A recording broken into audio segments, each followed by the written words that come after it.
Councillor Fonseca saying the prayer. Yeah, okay. I'll call to order the council meeting for the Regional Municipality Appeal for Thursday, February the 12th, 2015, and would ask that Councillor Fonseca recite the prayer.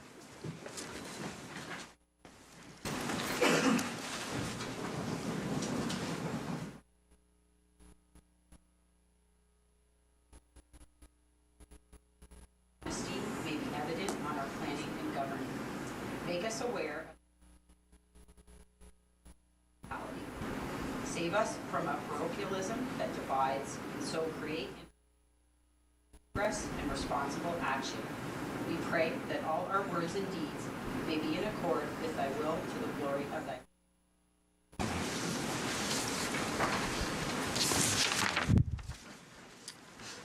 Are there any declarations of conflicts of interest?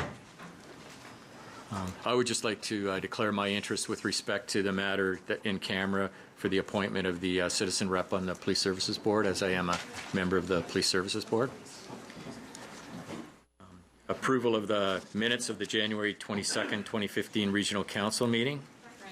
Oops. Oh, Councillor Miles.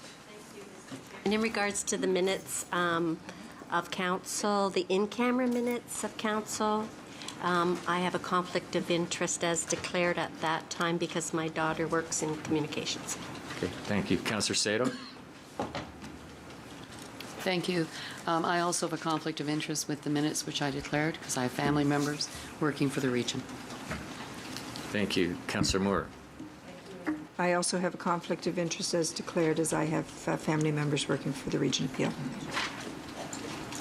Thank you.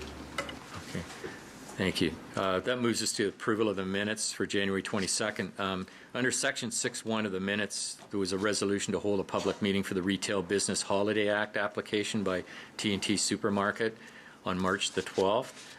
Due to the notice requirements, we need to reopen the resolution by a 2/3 majority vote and change the date of the meeting to March 26th.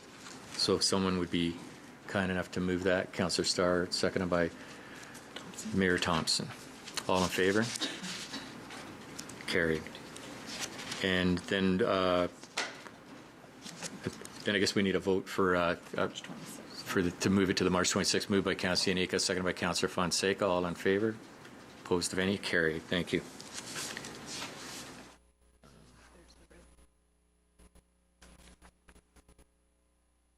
No, I just took that. No, you just did for the meeting. Oh, for the meeting. Oh, okay. The resolution moved by Councillor Downey, seconded by Councillor Fonseca. The resolution 2015-25 from the minutes of the Regional Council meeting held on January the 22nd, 2015 be amended to read that a public meeting be held on March 26, 2015 with respect to the application for exemption under the Retail Business Holiday Act by T&T Supermarket, Inc.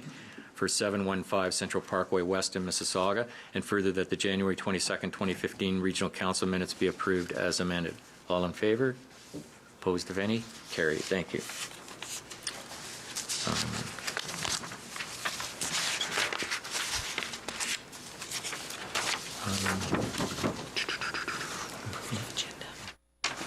Moved by Councillor Raz, seconded by Mayor Crombie, that the agenda for February the 12th, 2015 Regional Council meeting be approved.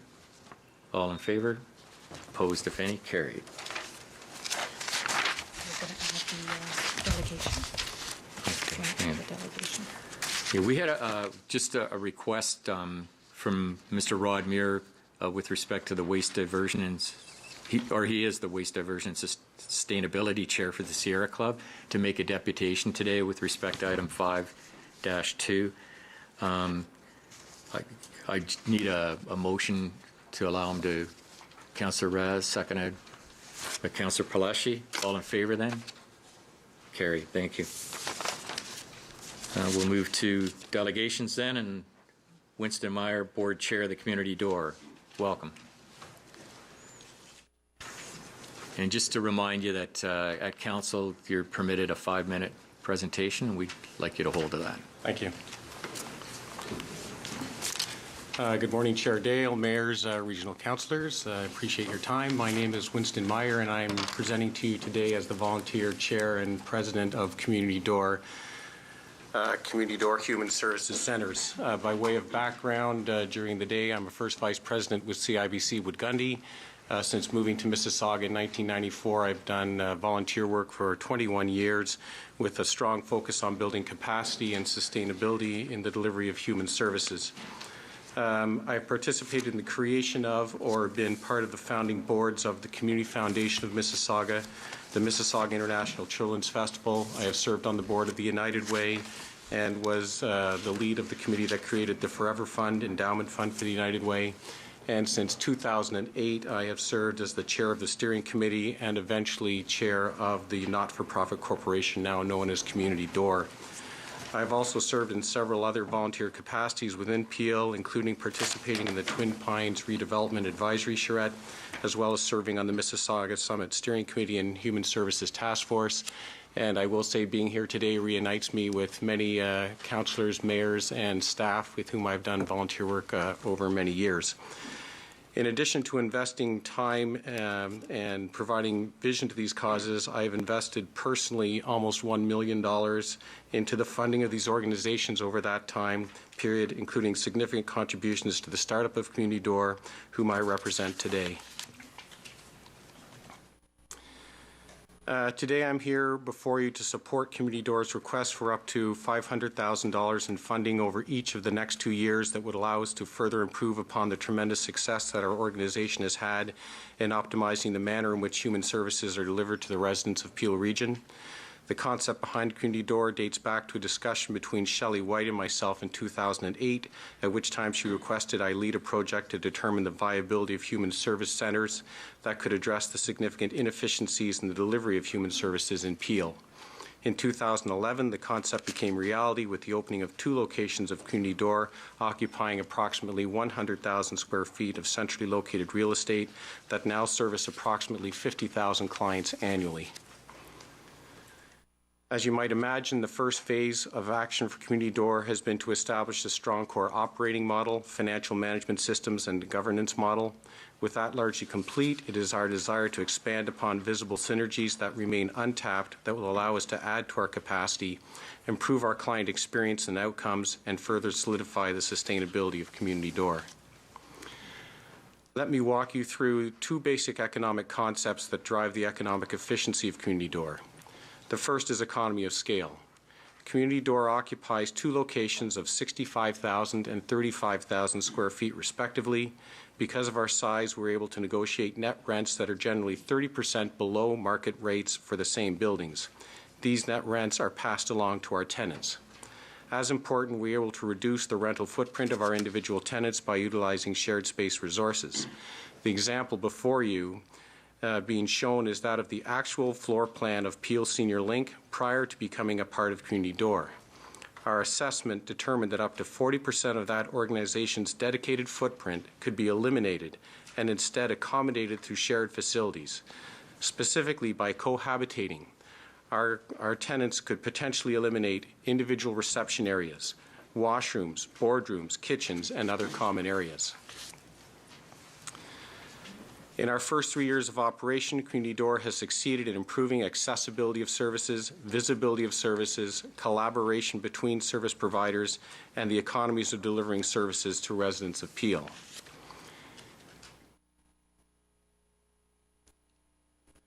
In fact, a 2013 tenant survey confirmed positive outcomes from locating in Community Door.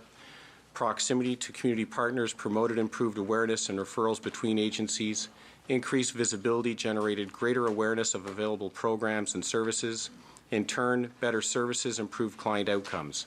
Yet tenants also saw the potential for far greater impacts should we be able to pursue as yet untapped synergies available through a shared space model. All our success did not come without challenges. We found our layout wasn't ideal for shared space optimization. We haven't been able to take advantage of all potential shared services. We require investment in equipment. We rely on too narrow a revenue stream. We are presently ill-prepared to offer after-hours access. We do not optimally manage our taxes, maintenance, and insurance costs. To isolate and prioritize our needs, in 2014 we completed an operational review. As we anticipated, it highlighted areas where even greater synergies could be found. In order to achieve these, we wish to invest in manners to achieve more diversified income generation, additional collaborative cost-saving opportunities, more sophisticated financial management, and operational oversight.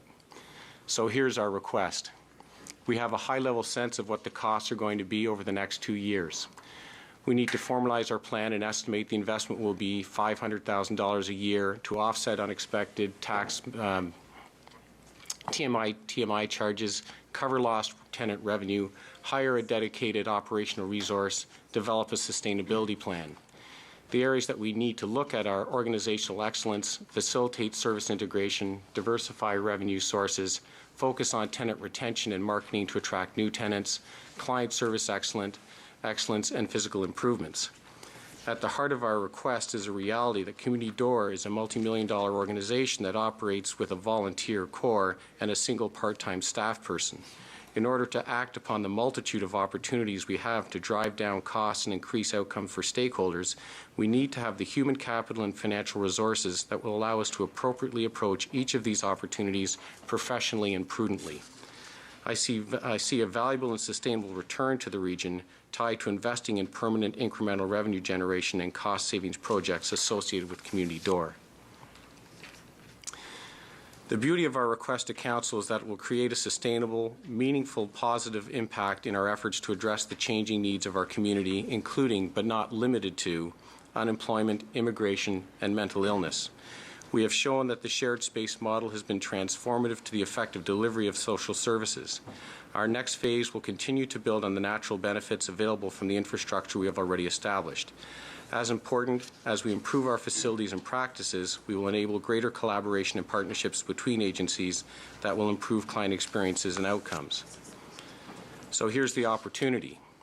The region, the residents, and the tenant agencies will benefit from this investment. The investment will contribute to the growth and sustainability of Community Doors in the next phase of its development. It will support Community Door and its tenants to reach their full potential as a fully integrated social service delivery hub. Overall, Peel residents will have access to the services they need to achieve their potential and positively contribute to Peel's socioeconomic success. This is not the first time I have appeared before Regional Council, nor for that matter the first time I've requested financial assistance on behalf of Community Door. In 2010, I presented the exciting news that Community Door was going from vision to reality. At that time, we requested a $500,000 revolving line of credit with the region to address the timing differences between our construction expenses and the recovery of those expenses from our landlords and tenants. The region supported our request, thereby setting the stage for the completion of the physical build-out of our 2 locations. That line of credit was drawn upon, repaid on time, and on budget.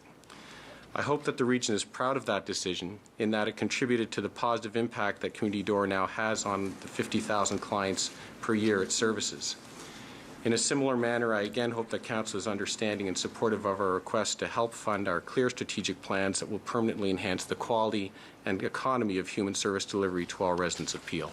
Thank you. Thank you, Winston. Mayor Thompson. Yes, thank you, Mr. Chairman. And I got to say, I know I had some questions when you first came. I think it's only right that I say something now. And I got to tell you, it's a very impressive report, and congratulations. You've hit the outcomes. You've come back with the results, and I think you achieved more than what you were promising. So congratulations. Thank you, Mayor Thompson. It's a wonderful thing when one can say their expectations achieve their aspirations, and in a community that has the support of the region, that is a lovely thing as a volunteer. Thank you. Seeing that there's no one further on the list, I'd like to bring this matter forward. It's item 6.1 under Human Services. If someone would first like to move receipt of the delegation. Also move. Mayor Jeffrey, seconded by Mayor Thompson. All in favor? Opposed, if any, carried. And then I'll just read the recommendation that's before us. It's that subject to Council approval of the Region of Peel 2015 operating budget investment of up to $500,000 per year over a 2-year period, 2015 and 2016, from working fund reserves R1262 to support Community Door long-term sustainability and service enhancement be approved. Do I have a mover? Mayor Jeffrey, seconded by Councillor Starr. Any discussion? All in favor? Opposed, if any? Carried. Thanks, Winston. Thank you very much.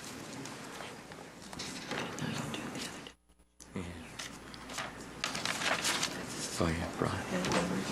Mr. Mayor, is he here? Yep, he's here. Oh, there you are. Yeah.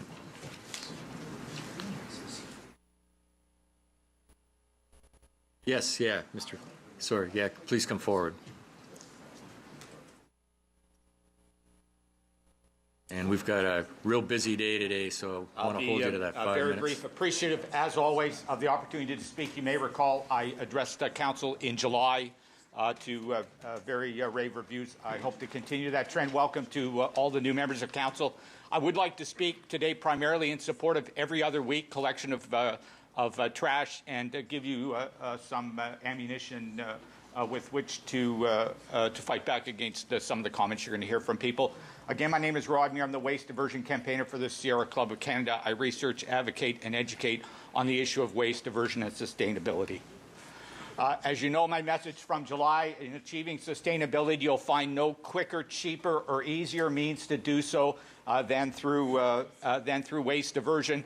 For example, the LRT, I believe a $1.2 billion budget, $2,500 per Peel Regional household.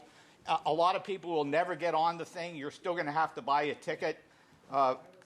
Similarly, a new Prius, $20,000. A high-efficiency furnace, $10,000. And it's just going to take us years to get a car in every driveway and a high-efficiency furnace in every home. Meanwhile, food scrap service is here. Diversion services are here. The cost to provide them is minuscule. In some recent survey I've done since last speaking to you, Berkeley, San Francisco, Portland, and Toronto, to collect all three streams costs them about $1 a day. $1 a day for an entire family to take care of their waste with phenomenal environmental and sustainability benefits. This isn't the low-hanging fruit. This is the fruit that's laying on the ground, ready to be picked up. In terms of organics only, Toronto collects organics for 14 cents a day, Seattle for about 25 cents a day, San Francisco also for about 25 cents a day. And I mean, again, compare that to the cost of a single ride on a Mississauga transit vehicle. We need to be thinking food scrap collection, thinking the logical next step. So many benefits for this you need to be sharing with the residents again when they voice some concerns about every other week. We're going to conserve landfill space. We're going to reduce the pests and odor problems at landfills. Of course, methane generation is the huge potential here. Buried in a landfill, organics generate methane 100 times more potent than CO2 in the short term. 100 times more potent. And we are running out of time. The poles are melting. We have very little time left. This is something we can get onto and improve on. In the case of Peel Region diversion, organics diversion, we can improve on very quickly, produce the soil and reduce the amounts of pesticides, fertilizers we're pouring on our increasingly depleted farmland. You'll have to pardon me for my nervousness this morning. It seems unusually bad.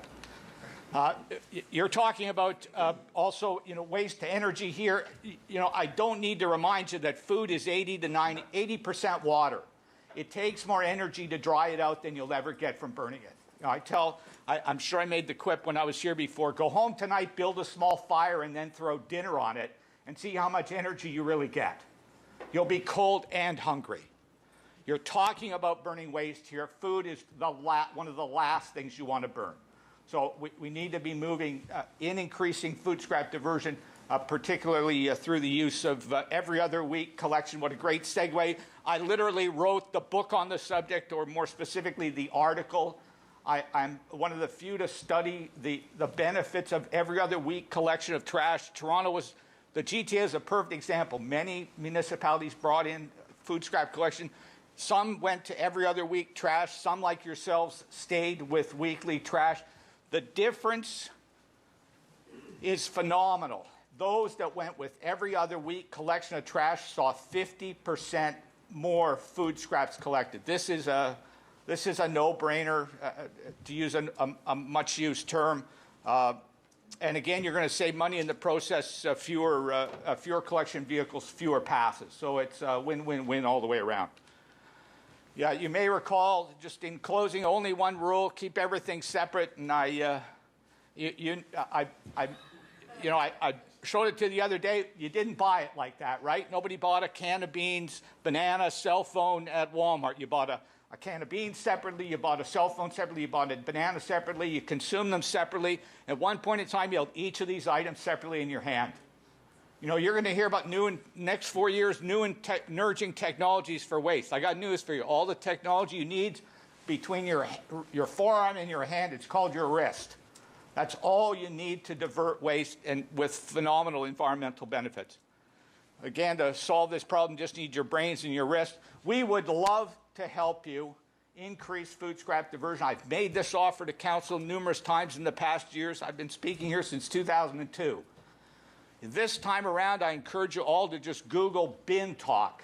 It'll take you to a site run by the Sierra Club of Canada that we did a social marketing program we did for the city of Ottawa to great effect.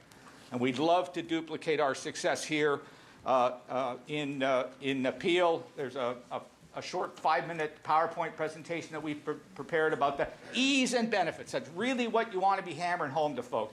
Guys, this is so easy. You didn't buy it this way. It was always separate. And here's the many, many benefits of food scrap diversion. I hope in the few minutes I've been allowed, and again, always most appreciative of the time that I'm given, that I've given you some direction, some focus, and some hope. The very best of luck with diversion in the region of Peel. Again, thank you. Mayor Thompson. Thank you, and Rod, it's always good to hear from you. You're very passionate, and thank you for that. Mayor, thank you. Congratulations. And I got one footprint that I'm going to come after you on. Pesticides and fertilizer. You talk about the depletion of soil. And you're quite right. 1988, we were losing more land from soil erosion than we were from development. Since 1990, farm productivity in soil has improved 2,500%. So I got to tell you, the farmers are the agriculture community has got behind it. We've also reduced pesticides since 1990 by 73%. So all I'm going to say is, with today's technology and a lot of improvement, we've made huge improvements on that footprint. So I'm just saying, you're accurate on everything, but on that one I do know, and I just want to be really clear. And one of our key champions here in Peel Region has just been appointed to the Ontario Hall of Fame for Agriculture for championing soil rebuilding. And I just wanted to share that with you because these are the facts that I'm passionate about. Right. But I just don't want to lose something that's really good to be said. I just want to give you the right facts. And I'm gladly would share that with you offline on more details if you wish. Mayor Thompson, thank you very much for the comment. Please understand this is a generic, I speak across North America on the subject. The idea here is if we can, rather than burying or burning a food scrap, if we can turn it into Totally a soil, agree. we can return it to the land and further reduce the amount of pesticides and fertilizers that we are using. Have you seen our organics facility here, especially up in Caledon, that we're doing for food scraps and what's being used for is being put back on agricultural land as we talk about? Have you seen our facility? I have seen the facility on Bramalea Road, and while I have not specifically seen the Caledon finishing facility, I'm quite familiar with the Gore cover technology, having seen it elsewhere. Yeah. No, it's working very, very well. Thank you. Thank you. Thank you so much, Mr. Muir, for coming forward and making your delegation here today. We know how compassionate you are with respect to this matter, and we thank you for coming before Mayor council Dale, that's today. very kind of you to say. I really appreciate that. Okay, if someone would be kind enough to move receipt of the delegation. Mayor Thompson, seconded by Councillor Shaughnessy. All in favor?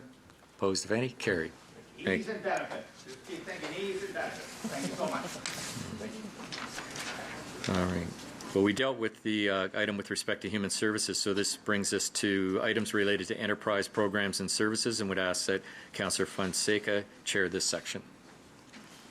Thank you, Chair Dale. Item 7.1 is the police services agreement between the Ontario Provincial Police, the Region of Peel, and the Town of Caledon.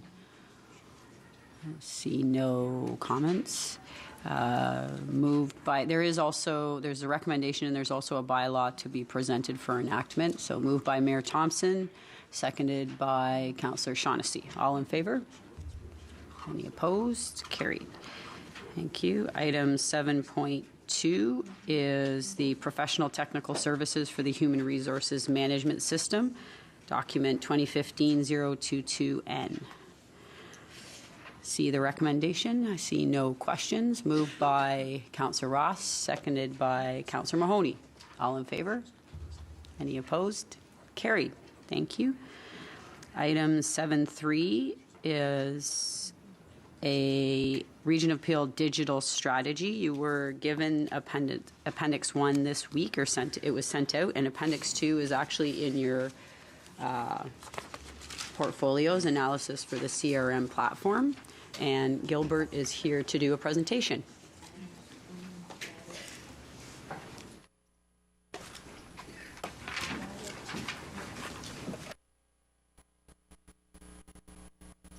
Good morning.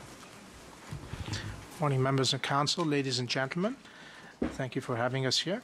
So today we'll be talking about the report that you have in front of you with the appendix of the digital strategy, and the second appendix, which is referred to in the report, is the presentation that we're going to be going through today. So a little bit of background. We're going to be talking about the background of this report and the pilot itself that was started last year in 2014. Go through the platform approach and analysis that we went through in the region, and then present you the outcome of the Salesforce pilot at the end.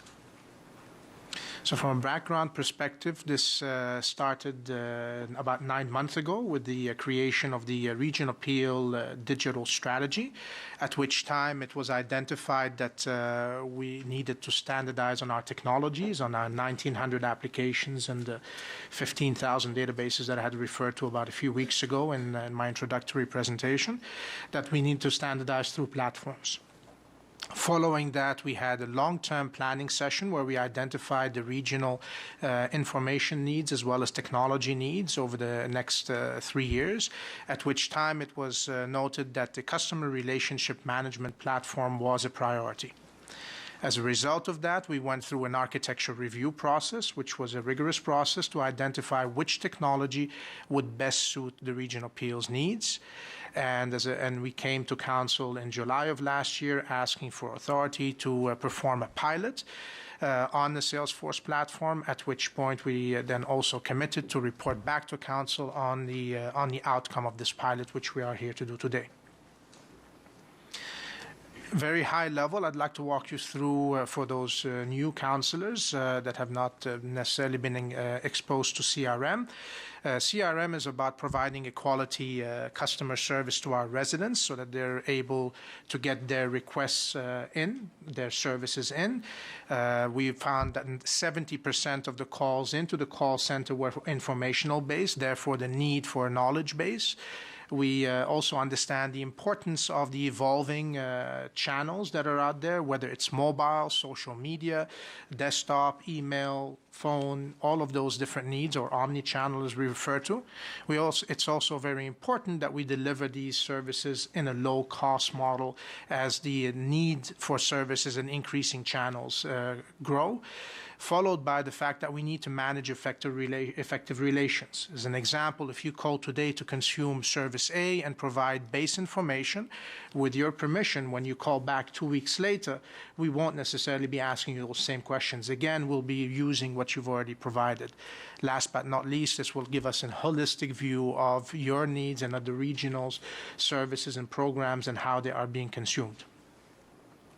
So to go next to the assessment criteria that the architecture team went through to identify the appropriate technology, we started off first by working with the analysts, primarily Gartner and Infotech. They are world-leading analysts and that are unbiased in nature. All they do is basically canvas different technologies and come back with those different spaces in which those technologies meet. We then looked at the different vendor and product maturity, looked at what other governments are using as well as what other customers are using. We then made sure that this was aligned to the Region of Peel's digital strategy. In other words, does it support platform as a service, get us out of the business of managing databases and hardware and infrastructure and networks and having to work on upgrades every time they came up. Also, and very importantly, making sure that we end up with a solution that will ensure the security and privacy of our information. We then went on to make sure that these technologies were to meet the different diverse functional services that we offer at the region, everything from human services all the way up to public works, and obviously looked at what the cost model of these different solutions are. And the conclusion that we came back with was aligned with what the analysts had identified, basically identifying that Salesforce was by far the leading candidate for this business need. So at that point, we came to Council last year asking for that authority to pilot on the Salesforce platform and chose a real-life situation as opposed to a Petri dish. And the real-life situation was the bi-weekly cart selection process. If we look at the results of that process, as of Wednesday, we have had 90,000 households that have selected their carts. That represents 33% of the eligible households that will be using the service. And of those 90,000, 94% of them have consumed the service online, as opposed to calling the call center, which was always the traditional and most prevalent approach. If we looked at what was initially planned, we actually had a big, hairy, audacious goal, and I use these terms very specifically, of achieving 50%. And we actually far exceeded that by getting at 94%. Our budget, we started off for both software and implementation, was 150, and we went slightly over budget at 157,000. If we're looking at the benefits, had these people, instead of using the online service, called the call center as was the traditional approach, this would have cost the region an additional $849,000, and with an average of $10 per call. Another metric that we'd like to report back on is what is referred to as the response rate, and this is so we have a captive audience, which are the residents of Peel. And based on the Canadian Marketing Association's best practice, their expectation from really best practice, if you really do your job well, you reach 25%. And we have already, only halfway through the campaign, achieved a 33% outcome, thanks to staff. It's important to note that the budget used for this particular pilot, as well as what is referred to in the report that you have in front of you, that is all existing budget. There is no new request. We are basically asking for authority from Council to support the digital strategy and the necessary finance to support that digital strategy. Thank you. Sorry, thank you very much. Councillor Ross, question. Thank you, Madam Chair. Thank you for your presentation, Gilbert. I guess I'm happy on the one hand that there's no budget request coming to Council, but on the other hand, there are presumably costs associated with this, and I'm just wondering if you can give me a sense of what those costs actually are. And given what the levels may be, I do worry that if there's too much room in your budgets, then we're not budgeting appropriately. Sure. So basically, from a budgeting perspective, these are existing budgets, as I've mentioned, things that have been accumulated over the years that have been identified for the different platforms, such as CRM, enterprise content management, as well as business intelligence. And the whole cumulative portfolio of these past budgets are $6 million. Okay. Thank you. Sorry. Okay. Thank you very much. Councillor Medeiros? Thank you, Madam Chair. Just a question regarding the lifespan of this platform, because I know platforms usually have 3 to 5 years. Would you say that on this platform would be this similar? In today's world, traditional platforms typically are amortized over a period of 3 to 5 years. That was the old model when you typically went out, purchased a piece of software, and installed it on your servers and maintained it, and every time you upgraded it, that lifespan is about 3 to 5 years. With the platform as a service approach, you are consuming a service. So you're not actually installing the software on your own servers. It is in the cloud, for the better sense of the terms, and it is upgraded on a regular basis without impacting your operations. So the lifespan of these platforms is dependent on their continued support of your needs versus on the fact that you've taken them that far and you then need to make a decision as to what you do with them one way or the other. The additional benefit as well of these platforms is at any point in time, since this is a subscription model, you can decide to pull away and move in a different direction without having to incur massive efforts and costs in doing so. Thank you. Okay, thank you. Councillor Sado? Thank you.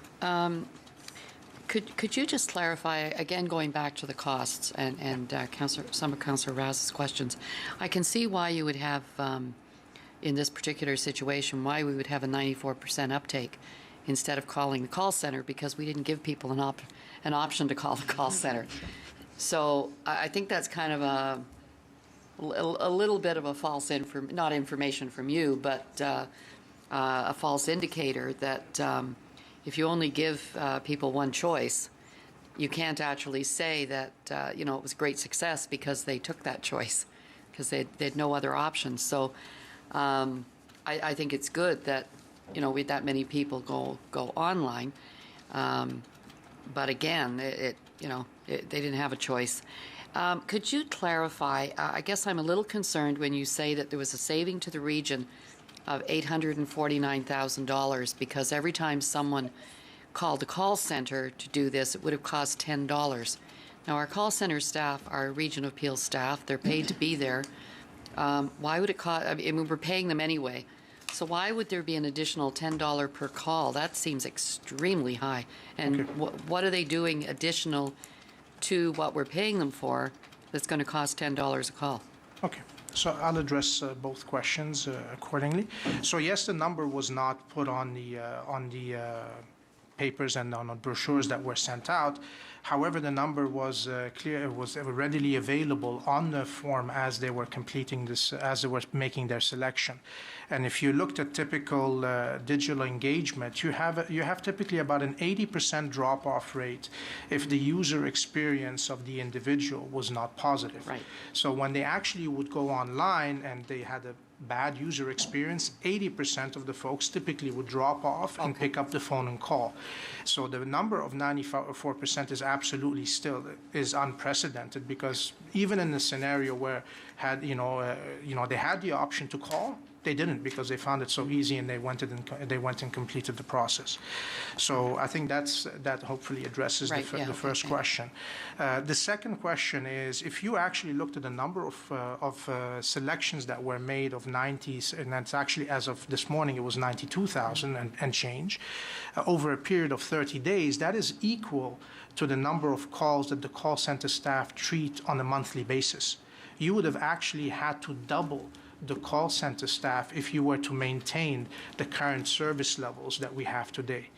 So that would have meant basically doubling the staff to accommodate this program. Okay, thank you. And following up on, I'd like more clarification, because I'm a little confused at your $6 million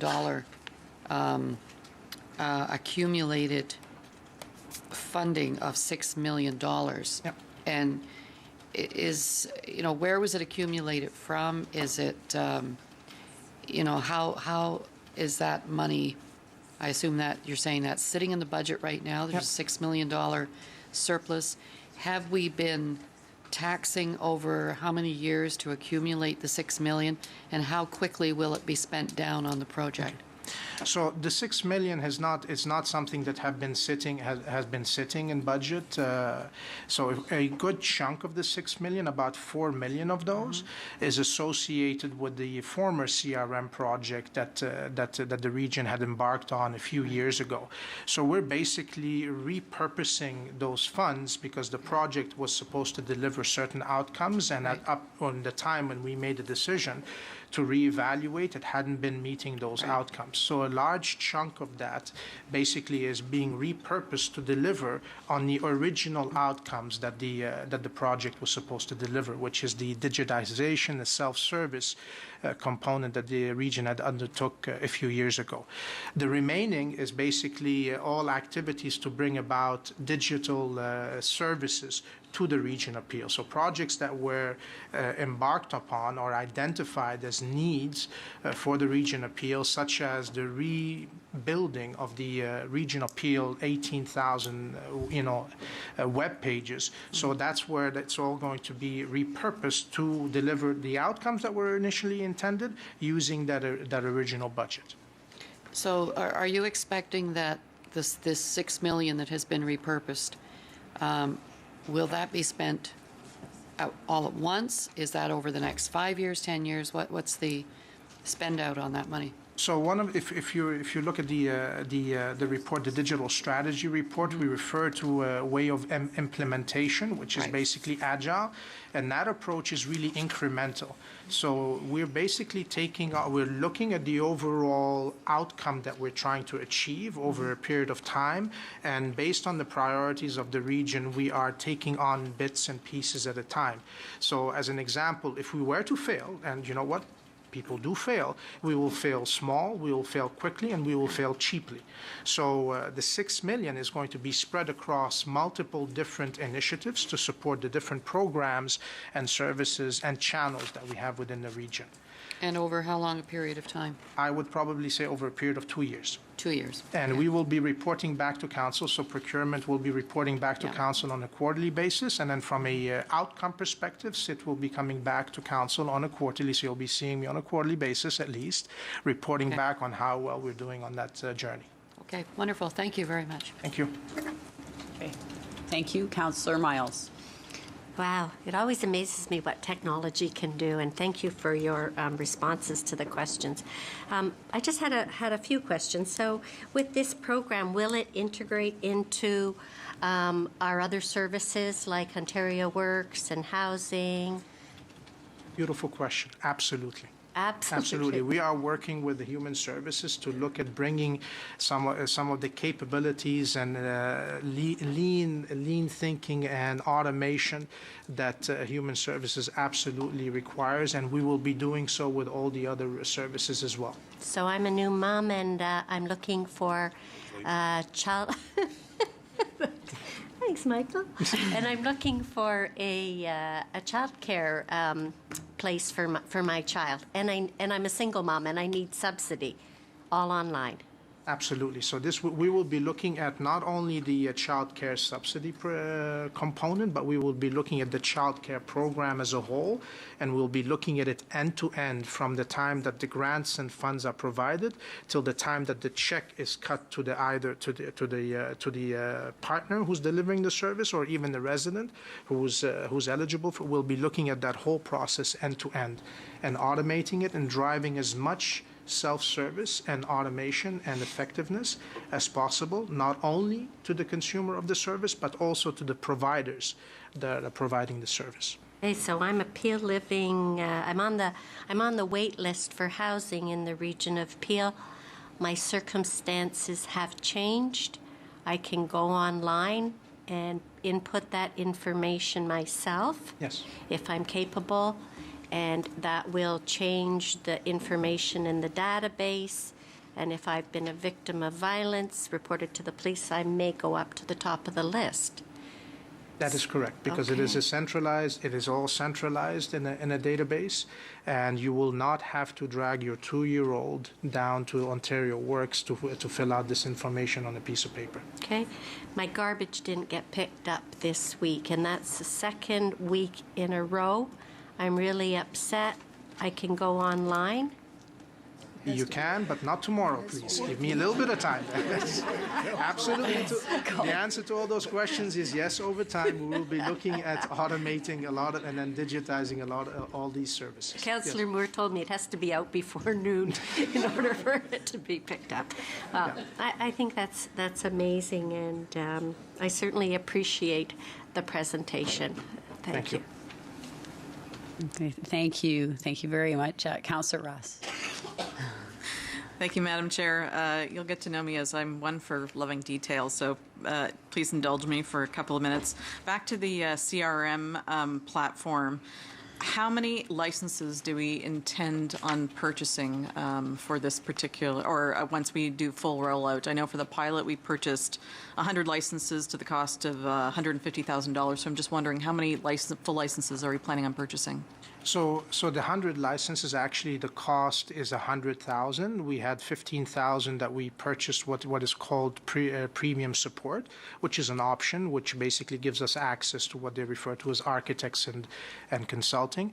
The balance was actually used for the implementations I had mentioned. So the actual license cost per se for these specific licenses was $100,000. In terms of how much we need going downstream is really going to be dependent on the program and services that we're looking to automate.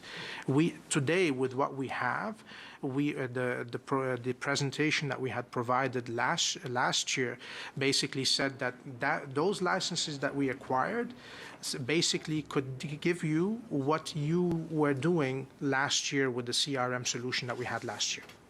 So if we were to go above and beyond, and look at some of these automations for human services and so on, there will be a need for additional licenses depending on the program that we'll be automating. Okay. Yeah, my concern is, and I am all for self-service. I'm very much a technophile. But when it comes to scope creep for certain platforms, and then in 3 years we're going to have another shiny new object trying to purchase that, I just don't want to throw all this good work and effort away. So I just want to make sure that the investments that we're making are the right ones. Absolutely. And as I mentioned, we will be reporting back both from a procurement perspective as well as from an outcome perspective on a quarterly basis. Okay, thank you. Councillor Unica? Just an update with regards to the technology. I know it's apples to oranges, but I'm big on empirical data, and it relates to the banking industry, but it's something I just read in terms of the banking industry service providing and the costs. And according to this, if you access your bank information online or by phone, or what's your Visa account, and you just push numbers, that might cost $1. These are the actual ratios. If it's a physical interdiction where I go to my bank, but I don't have to talk, I go to the ATM machine, that's $3. If you pick up a phone and someone answers, that's $10 for every transaction. So you can see the savings in the automation. The second point that was made in the article, and this was intriguing, people forget you don't queue up anymore. So I'll use the bank as the example. In the old days, I got there at 8, it's not open yet. I got there at 6, it's closed. You're done. And you're not queuing up. You got to come back tomorrow morning to get your money. With the automation, you can leave somebody an email or leave the technology behind, and it's in the queue and in the morning. The third point that was made is it's not even queuing, it's 24 hours a day. So we're talking about you can get your building permit at 11 o'clock at night in some places, and there's no human person there, and yet you can take advantage of the automation. The last piece in the article was intriguing. We go, well, that's a lot of people that don't have jobs anymore. And that point was made as well. But the power of the technology and the savings, and I think the main part of the article was, but look at how much more service people are getting, and people don't realize that 24 hours a day we can access stuff you could never access before. And I'm just speaking to the piece about the technology and the saving that it allows for. And certainly it's the direction we have to go in. Thank you, Madam Chair.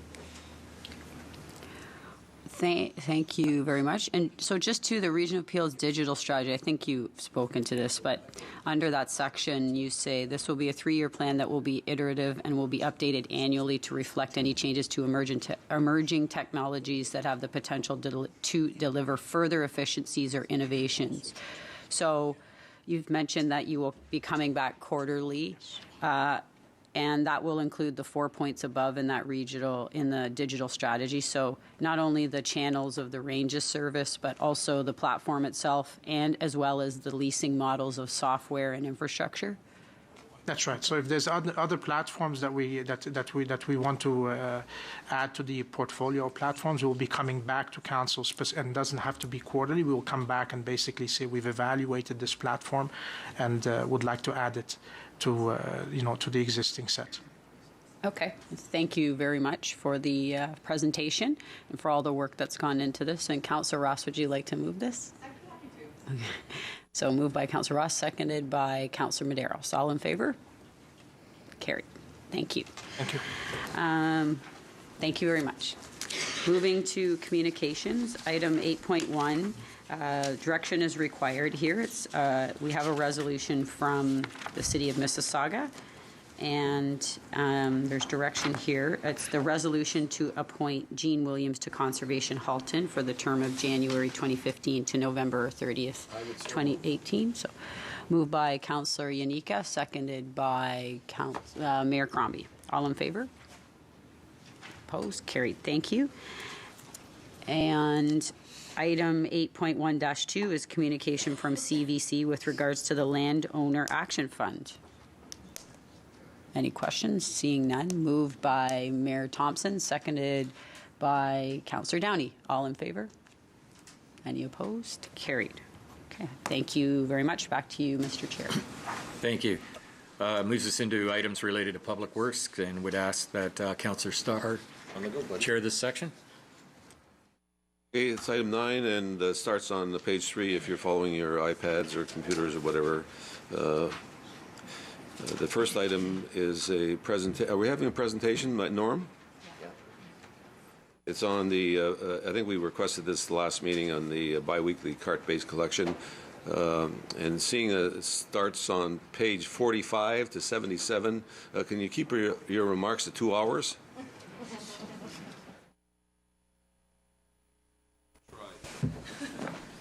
2 hours. 2 hours.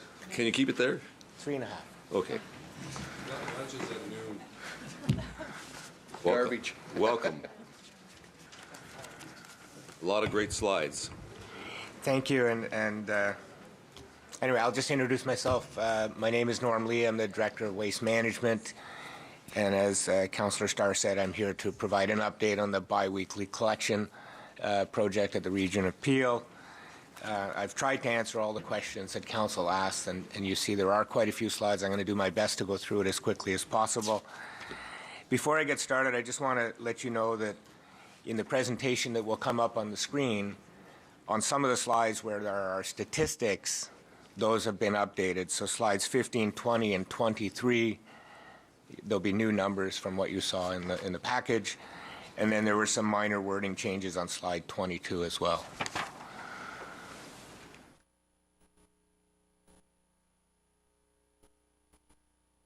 So just an outline of today's, I just want to have a one-page summary of key reports and milestones on the project.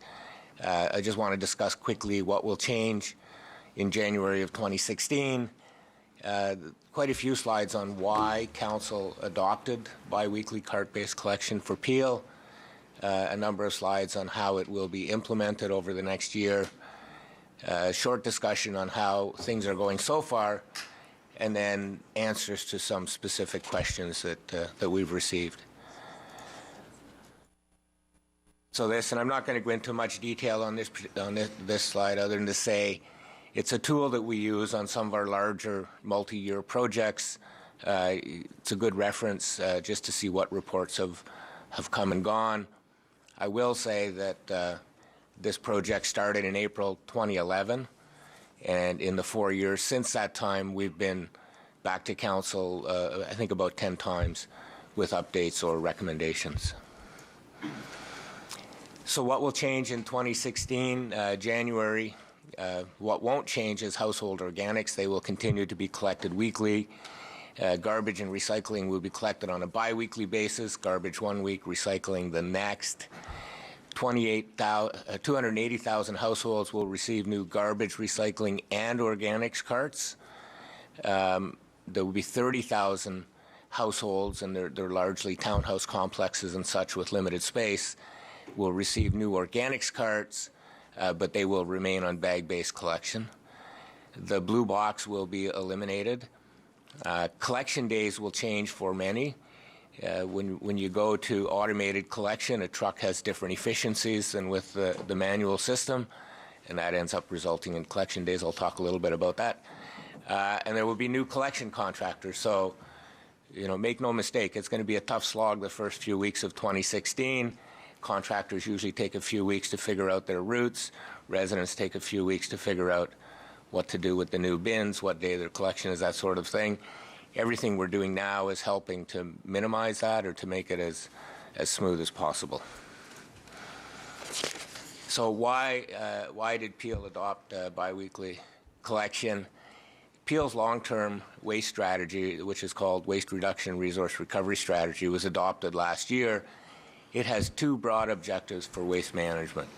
One is to design and deliver waste management services meet the needs of the customer in a cost-effective manner, and the other is to reduce the negative impact of waste.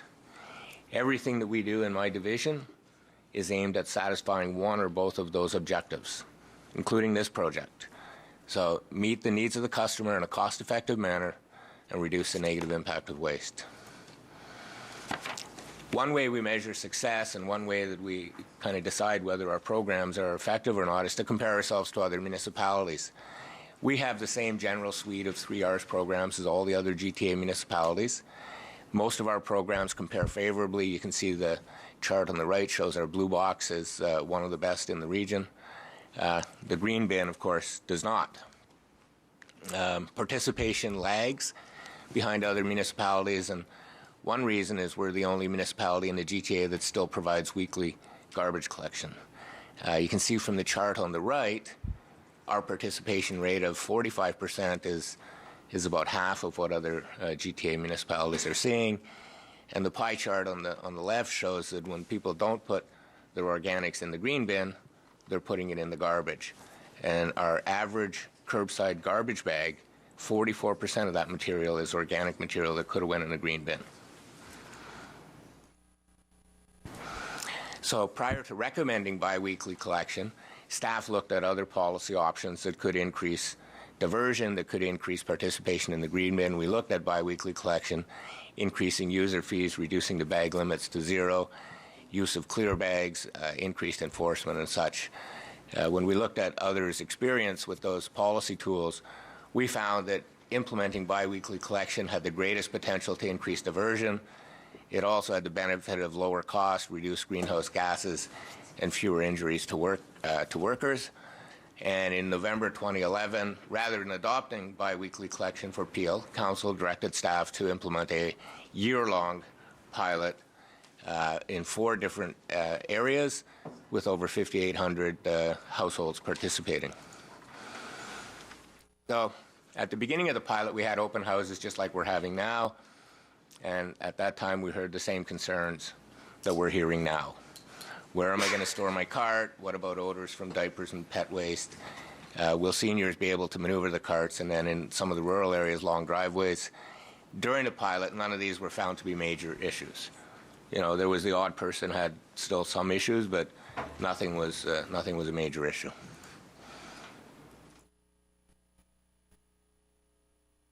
It won't let me go ahead here, so I'm not sure if I'm...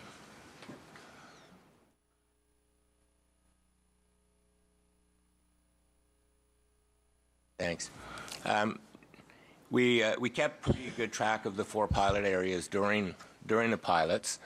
We had extra staff on the roads, and we were tracking calls coming into the call center. And you can see from these graphs, the purple ones show it the best. The first week, a lot of people made mistakes. They set out the wrong cart, they set out both carts, what have you. By the second collection cycle, that number came down, and within a few collection cycles, people pretty well got it. What you do see from these two, and both bag areas have similar graphs, and both cart areas have similar graphs, once they've been through 3 or 4 cycles, there were very few issues with the carts. The bag people still seem to have a residual of 50 or so, you know, missed setouts or improper setouts each collection cycle. So the cart people got it a little easier to understand which week was which when you had carts. We also surveyed the participants quarterly, and we asked them questions. How's it going so far? Do you think it's a good idea? Has it been easy to adapt? I think there were 5 or 6 questions. It wasn't a long survey. We had pretty good response rates. The majority of people said it was easy to adapt to biweekly collection. The majority of people thought it was a good idea for Peel, and the cart areas had significantly higher satisfaction rates. In both of those charts, the 3 bars on the left are bag-based areas, and the 3 bars on the right are cart areas. The bag-based areas had 50 to 60% approval rating. The cart areas up around 80%. And then the one telling thing for me is at the end of the pilot, the residents in the cart areas didn't want to give back their carts. The bag-based people were quite happy to go back to weekly collection. The cart people preferred, and to this day they're still on it, bi-weekly cart-based collection instead of weekly bag-based. And we monitored diversion as well, and the results did show that what we expected. Green bin diversion went up quite a bit, blue bin diversion went up a little bit, and garbage generation went down somewhat in the pilot areas. So a few other findings. Residents wanted a choice of cart size. We didn't really give them a choice in the pilots. We said, this is your house style, this is the cart size. And in the region-wide program, we are giving people a choice of 3 cart sizes. A walk-up service is needed to address some mobility concerns, so we have that in our new contracts, that if a household, if the residents meet the criteria, disabilities and such, they can get a walk-up service so they don't have to bring their cart down to the curb. Our contractor will go get it. And some locations in Peel, one of the things we heard was, don't force this on households that are too small to accept it.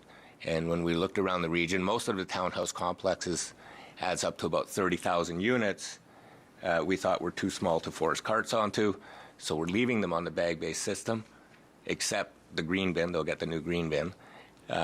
They do have the option, if they want to go onto carts, to put in a request. They have to go through their condo corp to make sure that the board and all the residents are on board with it. And then we'll look at it. And by preference, if I could convert everybody to carts, I'd be more happy. So we'll be certainly doing our best to make that happen.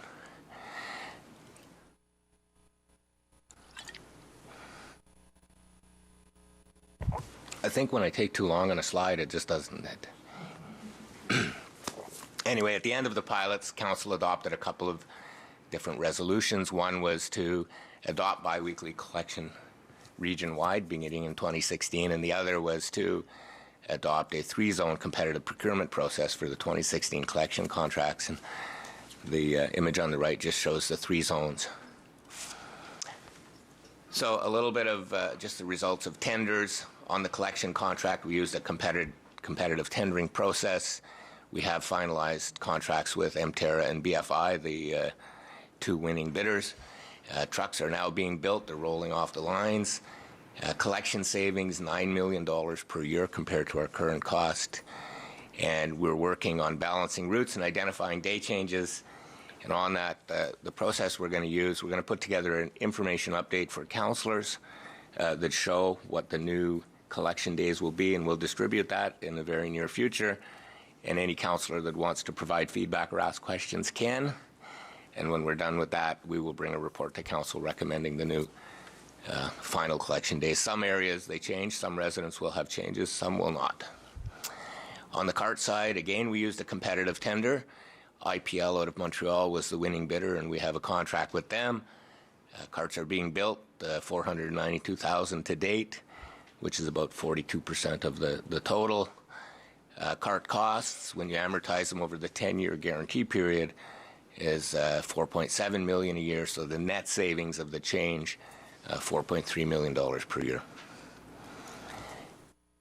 So how will it be implemented? And I think we've mentioned a few times, we're rolling this out in phases. Phase 1, the last couple of years, staff issued tenders, hired communications experts to help us with communication programs and development, that sort of thing. Right now we're in phase 2, which is cart selection. This fall, cart delivery, and then January 4th is collection begins.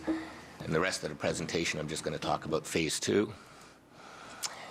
So the objectives, create widespread awareness of the upcoming changes. I said at the beginning, this is going to be a big change on January 1st.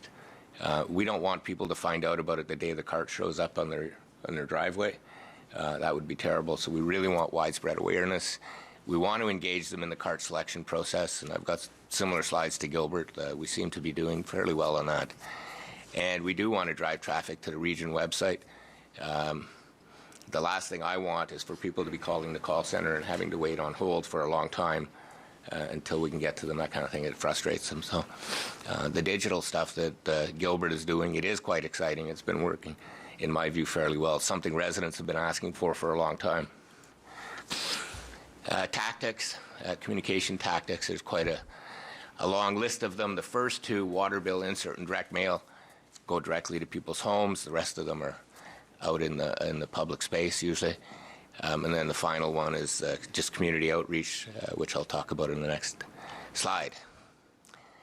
Community outreach, 26 open houses spread across the various wards, lobby displays in municipal buildings, displays at our community recycling centers where a lot of customers come and go, information at many of our community and recreation centers.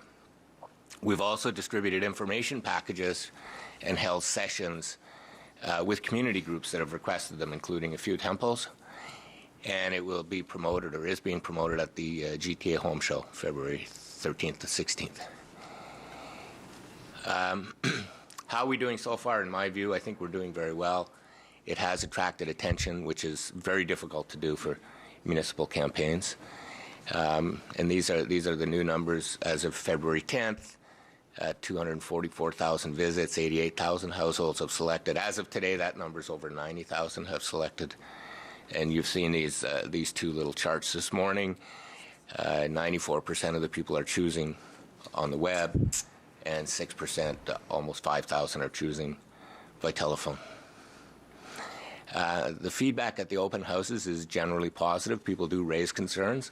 I think they're generally satisfied with the answer. There's always the odd person who's not, but I think in general we can say they're more positive than even with the pilot. So a bunch of questions that we've received that I just want to put some answers to so that it's out there, people can use it. So why the March of Progress graphic? You know, we needed to create a buzz with this. We knew that a traditional municipal campaign was not going to attract the attention we needed. So we asked our people to come up with concepts that would create a buzz. We wanted something that would translate into every language that's spoken in Peel without the use of words. The concepts were tested at focus groups. The ads that included this graphic were ranked #1. We did ask the focus group people, do you find anything offensive? And we did talk specifically about the fact that they're not wearing clothing, that sort of thing. They thought not. We did want to, this is an iconic image. It's been around since 1965. It's one of the most widely used images to kind of convey the idea of progress, evolution of our waste system. A few people have taken offense to it, but it has done its job. 30% uptake so far. Typical campaigns are in the 1 to 5%, and as Gilbert said, there are some. If you have dedicated customers that you can go to, you might get as high as 25%, and that's fabulous. We're already over 30%.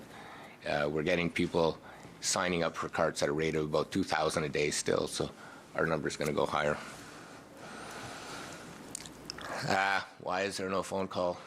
Gilbert kind of addressed this. We do need to push people to the digital, just to be able to manage it and not have long queues on our call center or to have to hire the people at a tremendous cost. The phone number, it's available on our website. It's available on the mobile signs. There's a whole bunch of areas where people can get our phone number. 5,000 people have used it so far. I think one of the reasons, Gilbert touched on it, that people are using the digital is because it's easy. One of the things we heard in the past is when they go on our website, it's very difficult to maneuver. One of the goals of this one was to make the process very simple so that people don't drop out halfway through it, and they are going to the end once they get into it. What if I don't choose a cart size? Default sizes have been selected based on household type and pilot experience. If people end up with the default carts, they're not going to go that far wrong. There are some people where one person lives in a big house and they go, yes, I really need a small one. There's going to be some where, 3 generations of a family might be living in a house, and they'll say, we need a bigger one, that sort of thing. So residents can select different size till March. If they don't, they get default, and then the opportunity to exchange carts later for a fee.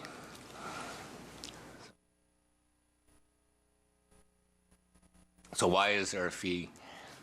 The exchange fee, it does a few things. It prevents hasty or frequent exchanges, which is something we don't want people to do. We want them to think a little bit about it before they change. It does recover our costs. We don't get to exchange carts for free. We have to pay the vendor every time we exchange carts. Plus, we have an administrative cost in there, so this recovers it, which kind of supports the user pay principle, which we've been asked in the past to kind of try to do where it's reasonable. The fee has not yet been set. We will be recommending a fee, I think, of $25 per cart, which covers the cost of vendor charges plus our administration fee. And it probably allows a year or two of inflation in there before we have to make any further adjustments. Will there be an annual fee like in Toronto? Not that I'm aware of. In Toronto, waste management costs are covered by user fees, not by taxes. In Peel, they're covered by taxes, not by user fees. That's just the way our council has decided. I haven't been asked by council to look at user fees, so I don't see that coming in the near future. Why replace blue boxes with blue bags for the other houses? The second problem we had, along with low participation in our green bin, was blowing blue box litter. It's something we've been wrestling with ever since I've been here. We said, you know, if you got a lid on your cart, that's great. Let's get rid of the blue boxes, go to bags. They can convert to carts, as I said earlier, and it'll follow the main rollout. The size of the green bin, when people come to the open houses, some of them go, ooh, that's big. What we're finding, though, is when people maneuver them and pull them around at the open houses, they're saying, this is much easier to maneuver than my old green bin that I had to bend over for. So we're getting some support. But the reality is a larger green bin is needed for automated collection to meet the standards for that sort of thing. Space to store carts. The first thing we tell residents when they ask us that is, remember, these carts are replacing your current containers. So, you know, the blue box material on the right would go into a single cart. The garbage material on the left would go into a single cart. So probably where they store their current material, they can store the new ones. The pilot residents asked the same question, and they found a lot of them stored them in the garage, some at the side yard, some in the backyard. They were able to figure out where to put them. What if the cart's damaged? These carts come with a 10-year warranty, no questions asked. If it's lost, stolen, broken, if you back over it with your car, give us a call. We'll have somebody come out and replace it at no cost to the homeowner. What should they do with their old blue boxes, green bins, and I guess we can add old garbage cans? They can keep them for their own use.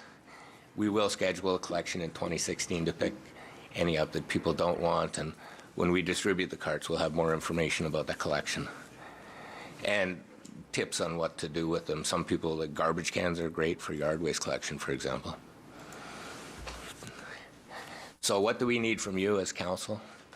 I think it would be great if you're a champion for this project. Council's decided to move forward with it. Let's all get behind it and get out there, tweet about the program and the open houses, distribute our information through your networks, attend the open houses, promote them, and continue to provide your feedback. It's valuable. We are hearing things. You know, there are minor changes along the way as we get feedback from residents through council or otherwise. And that's it. Okay, we have a number on the board here. Councillor Groves. Thank you, Mr. Chair. Thank you for the presentation. Just one question, and this is the concern, and it was raised, and it's in your presentation, and it's the diapers and pet waste. It's my understanding, and you can correct me if I'm wrong, but I think York Region has a recycling program for diapers. Is that correct? I'd have to check because things change very quickly. The last time I checked with them, they didn't. I know Toronto put theirs in the green bin because they have technology to process it. And just so council's aware, we are looking at what to do with our materials. We're developing an infrastructure plan. We'll be coming back to the new Strategic Advisory Committee on that.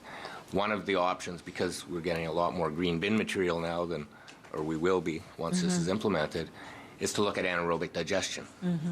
for the green bin material. And if we do that, depending on the technology, if we choose the technology that Toronto has, diapers and pet waste can start going in the green bin. There have been like special diaper programs, turning it into diesel, that sort of stuff. None of them have really fared that well. There was one in Peel Region a number of years ago, a private company, and it went under. So. Okay, then that was my next question, is that if Peel is looking at this for a solution long term, and you said in 2016 you'll be. We are looking at the long-term solution, and I know when staff looked at infrastructure, we've kind of landed on recommending anaerobic digestion for the green bin material. And council, last council, they seemed to think that made sense, but they wanted to go through, a little bit more information, or get a little bit more information on it before making a final decision. Okay. So if we do that, I think that would be the long-term solution. Okay, great. Now, are you posting things on the website about this so that we can go on there and then we can tweet it out? And because I think it is important that we do get the message out there to our residents. I'm going to say yes, but if communications yells at me, then I'm wrong. We will definitely. I know we're sending out updates to councillors with frequently asked questions and answers, so then you can send those out, and I'm sure there's a spot somewhere on our website that we're putting this stuff. Okay, thank you. And just my final request, can I get a hard copy of this, please? Absolutely. Thank you.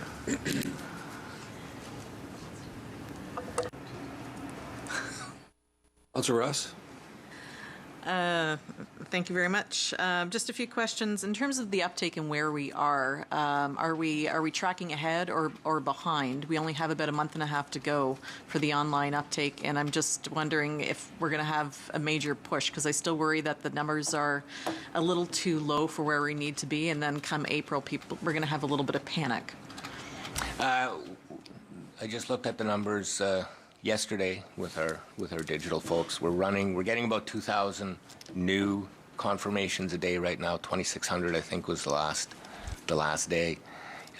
If that trend continues, we'll be over 200,000 of the 300. So over 2/3 of residents will have confirmed carts. There are others that they're going in. The number of visits to the website is much higher than the confirmations. And what some people are doing, and we see this at the open houses when we're doing it with them, they get in and they see their cart size, and they go, "We're okay with that," and then they exit rather than finishing the process and saying, "Yes, that's the cart I want," and confirming.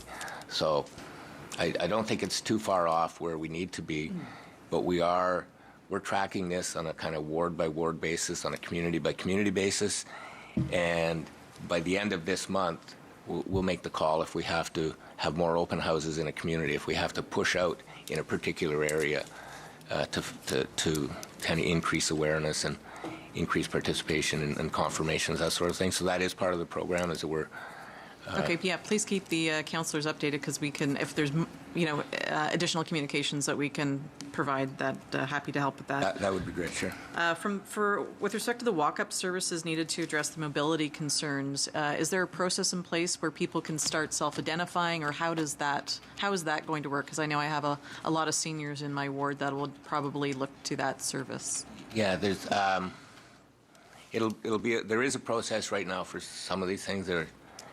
It'll be a revised process for the carts. I don't know that it's finalized just yet, but as soon as it is, we'll certainly let people know. Okay, and along the same lines, the locations in Peel that are not going to be going to cart collection, the townhouse complexes, have those already been identified? Because I wonder if somebody's in a townhouse complex, they've already selected their cart, how do you work through that? They have been identified, and if a resident in one of those houses, when they go into the computer system, they enter their address, it tells them you're not going to carts, so you don't have to choose, or you don't get to choose. Okay, so can you send us the list so we can identify which townhouse complexes in our wards are affected? Because again, we're kind of the front lines on this as well. We're here as a team. Sure. Okay. And with respect to the fee, the $25 fee, I would suggest that we have maybe a 1 or 2 month grace on if people need to return the carts. People really need to go through a few cycles before they determine whether or not it's the actual size that they need. So I would make a recommendation that there's a small grace period before we implement a fee structure. Thank you. Okay, if I can just. I think David wanted to say, but you're okay? Okay. Councillor Sado? Thank you. Yes, and thank you for the presentation. I think it actually would have been helpful if we had this before the flyers went out, so we could have answered all the multitude of questions that we were being hit with at our offices. And I know staff have spent a lot of time back and forward asking questions, getting responses, and it's just I'm sure your staff have been swamped with replying to all of those individual emails. I guess it's unfortunate that we're starting the program in January of next year, because one of the concerns that residents have raised to me is, where the heck are we going to put them in the winter? Like right now, someone with a single car driveway, there is absolutely nowhere that they can put that cart unless they drive their car out to the road in the snow, go back in, park the car, go in, move the cart, and then leave, and then do the same thing when they come home at night. Because if they put it out on the street, then the snow plows are going to have a problem, and we don't allow that. So I do think it's regrettable that we're starting the program in January, because that's a time when we're going to have probably the most challenge to the cart system, and especially for the small lots. My ward has a lot of semis and small lot singles, and those residents are very concerned with one, where they're going to store the carts, and secondly, where they're going to put them at the end of their driveway. And when they hear how far apart they have to be, it's not that right now you can just tuck everything in together or vertically and save space, but when you have to put them side by side, you're taking up a big chunk of your driveway with 2 carts. The issue of the townhouses has really confused people, because the flyers were sent to everyone, and there was nothing on the flyer saying that, or nothing even visibly on the website saying that some people, even though you're getting this flyer, you might not get the service. And until they entered their address and got a message saying your address is will not receive this service, and that's all it was. There was no information why or anything. So and we had no information in our offices, so it was very confusing. And even when the residents were told the reason, the response is, so we're still going to the every other week, but we have to use bags, and now we can't even have the garbage, particularly as Councillor Groves has said, with the pet waste and the diapers, won't be sitting in a cart for 2 weeks. They'll be sitting in a bag for 2 weeks in a garage that many of them just don't have anyway. So it'll be out front. So that raised a concern there, and the level of service issues. So the accessibility of the carts, you were at our Accessibility Advisory Committee on Monday, and after the meeting, thank you for leaving the carts and thank you for being there. After the meeting, the members of the committee went up and were actually checking out the carts more. And what they realized is, because they asked the question about the identification for those that have sight issues between the recycling and the garbage carts, and you only had the recycling carts there, and they were told that the raised letters would indicate on each of the carts what it was. When we went up and looked at the carts afterwards, those letters are not raised. It's painted on, and there's no embossing on the cart that a person with a visibility issue would be able to identify. And they checked the carts all over, and there's no permanent marking or raised lettering, stamped lettering. There's nothing that would identify the difference between the recycling bin and the garbage cart. So I would ask that you take a look at that and perhaps get back to Diana Simpson, who's our committee coordinator, our accessibility coordinator in Mississauga. That was raised as a concern. It was easy between the organics cart because of the size. Again, many complaints about the waste, the dog waste and the diapers, and the concern, especially in the summertime. People didn't have a concern in the winter. They said we can do it in the winter, but we don't want that sitting in front of our house, even in a bin, or in the garage, especially in the heat of the summertime. So we've been talking about this for years. I mean, it's not new. We've been talking about as long as I've been on council that we need to find a solution. And moving to this system with the bi-weekly, I think we need to really speed up that solution. Thank you. Mayor Jeffrey? Thank you. Quick question. I went to a seniors event, 2 weeks ago, and the big question was about the phone number, and obviously that's been added. But is there an extension of the March deadline for the selection of the carts? That's the first question. The second is the communications tactics that you've indicated. Is any radio part of your plan? You talk about print ads, but I'm just wondering, knowing with seniors, a lot of the times they learn what they do from the radio, particularly with the South Asian community in Brampton. And I'm wondering if any of the materials are going to be translated into anything else besides English in order to make sure that we get as much uptake as possible. Okay. I may just have to check with staff on the radio question. I don't think we do. So can we extend the March deadline? What I'd recommend is that if staff can come back in March just with an update of where we are, how many people have kind of confirmed, how many aren't. What I worry is if we make a decision early to extend the deadline, then they'll want another extension afterwards. The same goes for waiving fees for exchanges to deal with that after March. The radio. And do we have our standard translations? What we've done on our waste site before is we use Google Translate that translates into all, I think, but 2 languages that are predominant in the area, and then we do physical translations of those. So I haven't tried to translate on this website, so I assume it's available or will be available. We'll look into that and make. But you're right. Our standard is to have translated documents available to people. So, my advice is it needs to be translated at least into Punjabi. Certainly for Brampton, half of the community, that's the first language.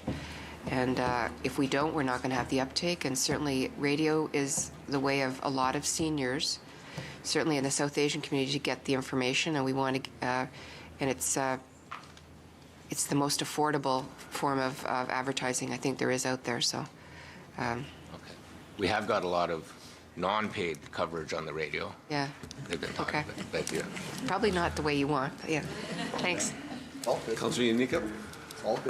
Thank you. It was touched upon, but I just want to go a step further. Councillor Sato mentioned I support the program. One of my first thoughts was, though, and I'm sure I'm going to jinx us, but who doesn't know we're going to have a horrible snowstorm first week of January next year? I just see it coming because it's Murphy's Law at work. So I'll ask more formally the question, why wouldn't we, with all the moving parts and why wouldn't we have rolled it out on April 1st, just to have one less moving part? Sorry, maybe that's a bad day too. But you see my point. Why wouldn't we have said, let's not have everything conspire against us from a risk management point of view. June 1st is better, the holiday season, and it'll be the snowstorm and somebody griping, and my neighbor's away and I have to, you've picked a pretty vulnerable time. Maybe there's good reason for it, but I'm sure I'm going to be asked the question, so I thought I'd ask it now. No, and it is a good question, and it is a tough time. I was actually going to put in my first slide with all the changes on January 1st, and it'll probably snow, but I thought it was too early in the presentation to. We did look at that, and staff wanted, and council agreed a year ago, October is the best time to launch these programs. Right. It's after the summer. You're getting into the cool period. You've got a ways before snow, that sort of thing. Good answer, yeah. We got authority from council to negotiate extensions with our 2 current contractors. Their contracts end January or December 31st. Good answer. We were able to come to terms with both contractors, but one of the contractors was not able to negotiate an extension to their collective agreement. So they said they could not do it, and they're the larger contractor. So, you know, Brampton, Mississauga, January 1st was the only possible day. It's going to be tough, and on top of it all, it'll probably snow. It's going to be, and we have the things where people, you know, they have snow banks. It's a little tighter space. It's not our preference. We really dearly would. So just to be clear, because it'll be, and it's a fair answer that our previous contractual obligations meant that was the cutoff date. Yeah. We tried to deal with that. We could not. This was the new startup date. We tried, and Understood. that is the day. Unfortunate, but a good answer. Thank you. Councillor Fonseca. Thank you, through Mr. Chair. So just a follow-up question to that. So January is going to be the rollout. You mentioned, not in this presentation, but somewhere in another presentation, that the schedule is also changing? The pickup schedule is changing? Collection days will change for many residents. Will they know that ahead of time? They will know that ahead of time, yes. How much in advance will they know that? I think what we'll do, when we deliver the carts, one thing, if you give it too far in advance, people forget. So the carts are going to be delivered in what months? Between September and December, just before. Okay, so in December, There'll be an I get a information- cart, There'll be an information package. and I'm in it. away because it's the holidays, and I'm going to be told that I'm getting a new schedule and a new cart, and I arrive to the new year, and my whole schedule has changed. Okay, I mean, we can look at sending, I mean, If the schedule's we'll still do changing- that, but we can look at sending something out earlier as well, or posting it online, or doing something to make it available. If there's a way to get the schedule change out, like posting it, or getting it out there, not just when the carts are rolled out, because if you're getting your cart rolled out, if you get your cart in December, and that's when you find out what your schedule is, that's there will be a lot of people that will not be around at that time. They're going to get new collection calendars with the carts because they're now bi-weekly. So, you know, rather than having everything every day, it'll show garbage this week, recycling. But is this the week. the days are all changing and It may shifting change as from well? Tuesday to Wednesday, that sort of thing. So they, if And- they and could that'll get that be- earlier, the earlier they could get that We will- information, the we'll better. look at figuring out how to get it earlier. We don't want to confuse people and have them, you know, change this summer. No, so if Yeah. it could come in the fall at the start, rather than in December, I think that would be helpful, and if that information could get out to the councillors as well. Just with regards to, you said the March deadline cannot be extended, and that you would look in March at additional open houses. Could we get that information? The sooner we could get that information, the better. I mean, you show that there's 88,000 households that have actually registered for carts. But, you know, in my ward alone, there's 60,000 residents. I don't know how many came to the open house. The open house was great feedback, and I think people really liked that opportunity. But to get the information and awareness out in the time frame, Councillor Ross already brought up the concern about, you know, 88,000. Well, there's how many million people that we have to, not that many people have to register, but as far as the numbers, I am concerned about that March 31st deadline, and I've tried to make people aware through my communication, and I attended the open house, and I plan to attend others. I've notified residents in Ward 3 in Mississauga about the other open house locations and tried to steer them towards the website to register, but I just think that if you're going to have further opportunities, because they really like to see the carts, as you said, one of the things when they go to the open house, they say, oh, I thought I was going to take a large, but actually I think we can take mediums or whatever it is. So I think that it's important if you're going to roll them out, the sooner we can get that information, the better.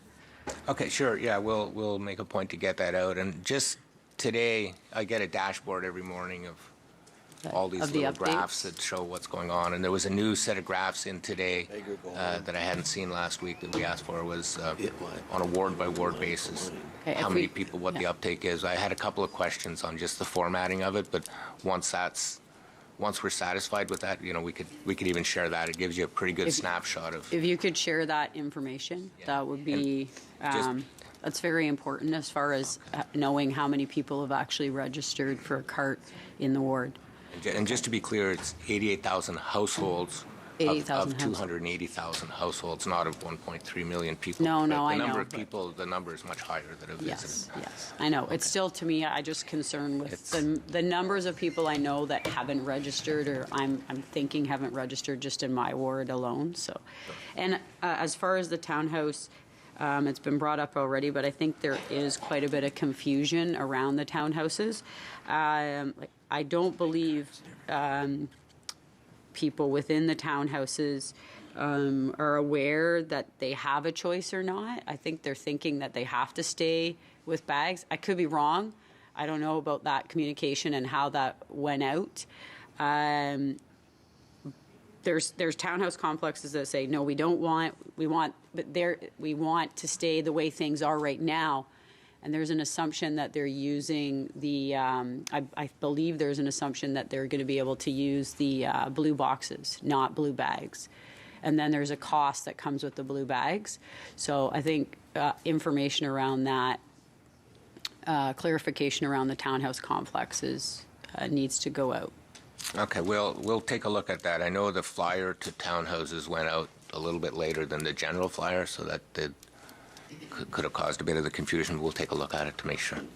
Okay, and then the pet waste and the diapers have already been brought up. I had a lot of concerns and complaints about that. It's already been brought up that we should move to find a solution. I think that's one area it came up in the pilot, definitely in the pilot that was in Ward 3 originally. And looking for a solution for that is very important. But also medical tags. There's nothing that... through the pilot, the question about will we continue a medical tag program came up. I believe that is, but if we could have some communication on the medical tag program and how we're going to move forward with that. Also, Twin Pines in Ward 3, there's confusion as to whether or not they are moving to a full cart-based program or not. And so that's a specific to Ward 3, but I do need clarification on that. If they are, there is no boulevards there. So there will be an issue with where they will be placed, and none of them have garages. So I don't We'll get think back to any you of on them do. There might be one or two garages, but where they will put the carts, they will basically be putting them on the road. And when in the winter, when the park has to be cleared for snow removal, that's going to be a really big issue. Like, they literally have no frontage on their properties in front of their mobile homes, and they think they're moving to carts, but they're not sure. So that's something that if can get a clarification on that. Also, with regards to, I had a question about how the communication was going out. Is there possibility to put something on Rogers or Omni TV? Some of the Omni is ethnic. There is a lot of ethnic coverage through Omni. I don't know what the cost would be there, but I had actually a suggestion by a number of seniors that if the information was on through Rogers or Omni, that would be a good way to get the information out to different cultural groups, or also seniors that are, along with the radio, they watch Rogers Cable 10. So I Okay, think we'll that would look be into good. all of those as possibilities. Okay, and finally, the last thing with regards to the fee, I have a concern with the fee. I just feel that trying to get the information out in such a short timeline to get people to register for the cards, particularly with seniors who don't necessarily have access to the internet. And so for them to have a cart that shows up in September, October, November, or December, that's a large cart. What's the default cart? Is it medium? For single, Or it depends for on the detached, size of the it's- house, Yeah, right? detached gets one. So and for a single person that's living in a home like that, to say that they're going to have to turn around and pay a fee and as much as we try to make the awareness of the open houses and of the fact that they have to go to the website to register, and I know staff has been really good with individual, like one-on-one calls and concerns, I am concerned about the fact that there's still a lot of people that they're just not being reached in such a short time frame from January till the end of March. And we still have to kind of bring to council the fee for approval. I'll do that after March, like after this period's over, so then we'll have all the actual data. Okay, I'd be willing to also look, it was already brought up, I believe it was Councillor Ross, that we look at a grace period. I'd be willing to look at that as well. But my concern is just the communication in this short period of time to actually register for a cart by March 31st is it's a pretty tight time frame. Okay, and just quickly on the medical waste, that the program will be continuing? Just so you know, we'll make sure that that communication is clear to people. Councillor Parrish.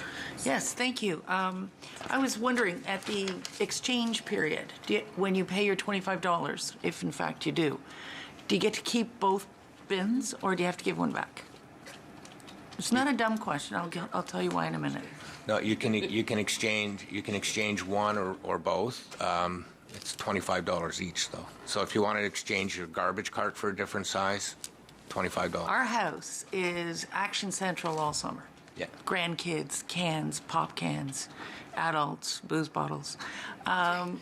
So I would use a very large bin in the summer, and I would use a very small bin in the winter. So I can't have two bins for the recycling?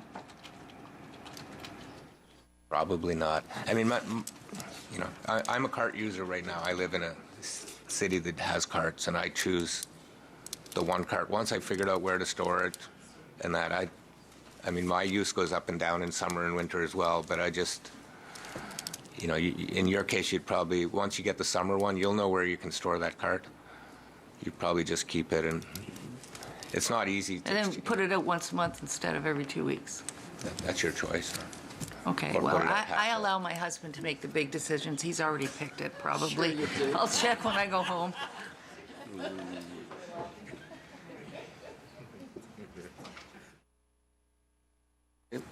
Councillor Downey.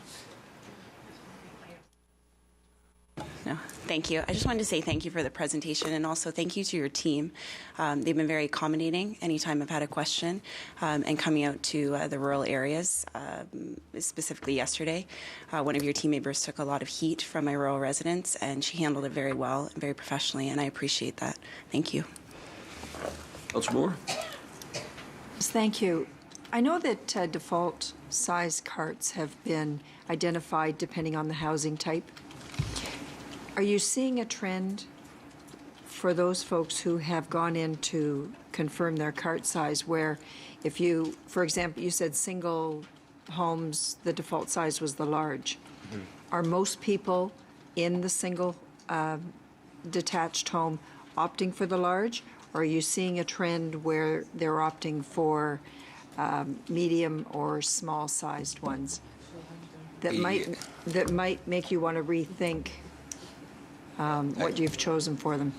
And I've seen those numbers. I just haven't pored over them carefully enough to answer. But I think the majority of people are confirming the size, the default size. The default size. Okay. And there are people who are changing. So I would imagine one of the challenges are that you're having to order the carts.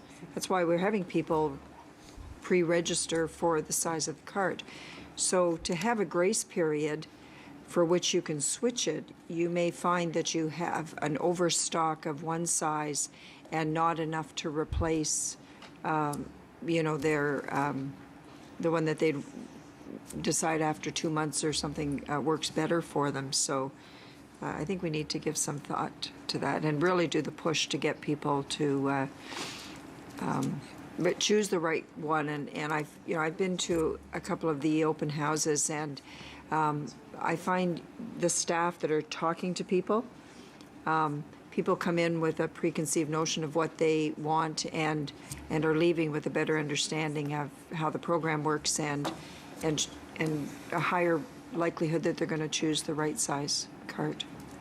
And you raise a good point about the production of carts. I mean, one of the reasons we set the March deadline in the first place is our contractor has to build the carts and have them start delivering in September. So there comes a day where we have to tell them exactly how many small, medium, and large, so they build them. And if we push it out, we may end up with kind of an excess of one size or another, and we end up paying for that.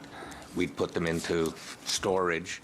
As the community grows, they'd get used up, but it wouldn't, we'd incur a cost. That's why I think we need to keep a close eye on the trend. If the default size is proving to be right, or if one of the trends changes, then we can respond. That's the reason we're getting that data, Great. is just really Thank start you. monitoring. Thank you. Councillor Mahoney. Thank you. I just wonder if we can get some clarity, if not today, but very soon, on the criteria for the walk-up program. It's my understanding that this is set up for people with disabilities, or people need to provide a doctor's note. It's not set up for all seniors who kind of call in, so just want to manage everybody's expectations when the seniors are kind of calling in and we say, oh, we have this great walk-up program. So just wonder if you can provide that to council. We will. We'll come up with some definitive criteria, but like you say, it's not for everybody, and I think the criteria will include one that says if there's nobody in your household that's capable of doing it, right? Like Right. if one person's incapable of moving it, but maybe another person is, they should do it. So it's not going to be a lot of people. Right. They get it. Just don't want council to, provide their residents with information on a walk-up without all the details on what the criteria is. Okay, I appreciate that. We'll get that. Mayor Thompson. Real quick, I know I've heard some concerns on houses, townhouses and whatever. We have a house for my daughter at Guelph. She's going to university, and she's in a townhouse complex as well. And, it's a long, narrow driveway, whatever. They have no problem getting the garbage out. The containers work really well. So I know there's a lot of fear of the unknown, but, Guelph gets a lot more snow than what we do, and it works well. Okay. It's adjustment, but I think it'll work fine. Okay, and as I said earlier, our preference is to get as many townhouses onto carts as possible. It's a more efficient way of collecting, so it's good to hear. Councillor Sado. Thank you. Sorry, one question I forgot to ask you. Residents that do not wish to receive the compost bin, how can that be returned? There was no option on the website to say, I don't want it. That was an automatic, you're getting it. And I have a fair number of residents who do not wish to receive it. They're going to go back to backyard composting, and mainly because of the size of the bin, that they just don't have the space for it. I guess they should give us a call if that's the case. And council, the green bin use is mandatory in Peel. That's the way the bylaw reads right now. Well, it's not really mandatory. If you don't want to put out your green bin, you're not going to put out your green bin. We've never made it mandatory because we still support backyard composting. I guess. I think what the bylaw says is you're not supposed to put green bin material in your garbage. But anyway, they should call us because, backyard composting, if they're putting meats and stuff in, they're going to be attracting all sorts of vermin and animals and stuff like that. So they got to be really careful about. Yeah, no, they weren't planning on doing that. They just don't feel that. And there was a bit of a discussion on my office Facebook page on it, and residents have been asking, I don't want the green bin. They've seen it. It's too big.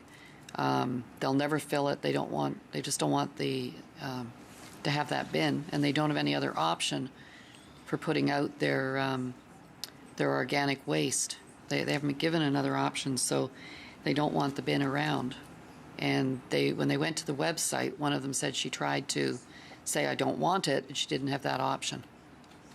So she wants to know when it's delivered, how she can return it. She should have call. it picked up or whatever. So just have them call to have it picked up? Well, we'll talk to them. Okay. That's fine. You can take them on. I have a list. It's more than one. Okay, just a couple of questions from the chair. Are these bins identifiable? Are they serial numbered? Are they some way tracked? They do. In fact, each one, it'll have a radio frequency identification tag in the handle when they're delivered the delivery person will read them, we'll know which bin is where. Staff will have mobile readers that we can go out and check if we have to.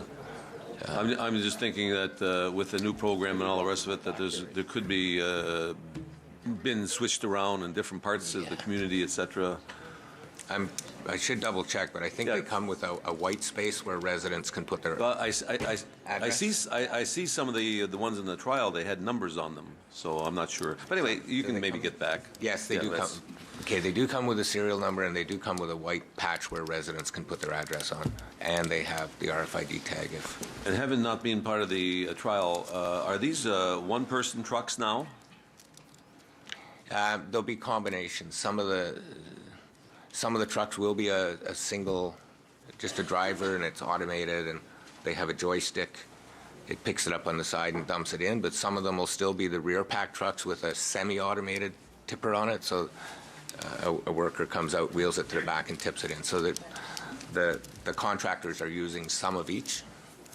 And is there will there be a problem with the alignment of the bin sitting at the curb if it's say 90 degrees out of sync? Does the mechanism still allow them to dump?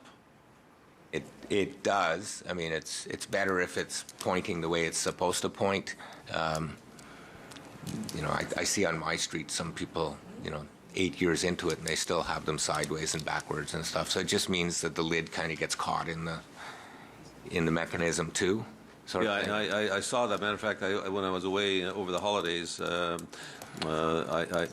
the south there, the driver on a single person truck, he had to get out and then change because somebody had put them in I guess 180 degrees out of sync, and they weren't dumping. So I just, you know, they will dump. It's just the lid kind of bangs where it shouldn't, so you have a higher risk of breaking the lid on it. Maybe that's something we can add to the education part of it too. And with respect to the, I mean, I got a kick out of slide number 29 where you showed all the garbage on. You don't have to go to it, but showed it right on the boulevard and all the rest of it. And I've got, like everybody else, calls on where am I going to put my bins in the snow because you guys don't do a good job cleaning the snow. You know, and he sent me a picture where there was a 12-foot or 10-foot apron in front of his place, and he says, "Where do you want me to put my cart when I get it?" It's kind of humorous. He was, you know, just giving me an example, but that's something I think we'll have to address. And snow shovel. Yeah, the only other point I want to make on the displays, and I appreciate the fact that you're going through 20 odd. Areas. Is there a way, and maybe you can give some thought to it, where you have permanent displays, especially where there's a lot of traffic, say at like city halls or libraries, and where there's enough information there that you can pick up? I just think that where there's a high traffic area, people may pick up and this for the next 3, 4, 6 months, and maybe something you can give some thought to. And they're just on permanent display. Yeah, we'll see if we can. We'll see that. Yeah. Okay. Do you want to keep going? We gave you 2 hours. I'm only kidding. Moved by Councillor Mahoney, seconded by Councillor Gibson. All in favor of the receipt of the report? Great report, by the way. Great report. Thanks very much. Okay. Moving on. We have the water report is here. I'll move it. It's moved by Mayor Thompson, seconded by Councillor Innes. Any questions, any comments? All in favor? Similar report for the engineering, also up in Caledon. Any questions, comments? Moved by Councillor Groves, seconded by Shaughnessy. All in favor? Carried. I see no correspondence. I see nothing else. So back to you, Mr. Chair. Thank you, Councillor. Items related to health. Councillor Moore. Thank you, Mr. Chairman. Members of Council, there's a handout 10.1. You're going to present that. Medical Officer of Health will give us a measles update.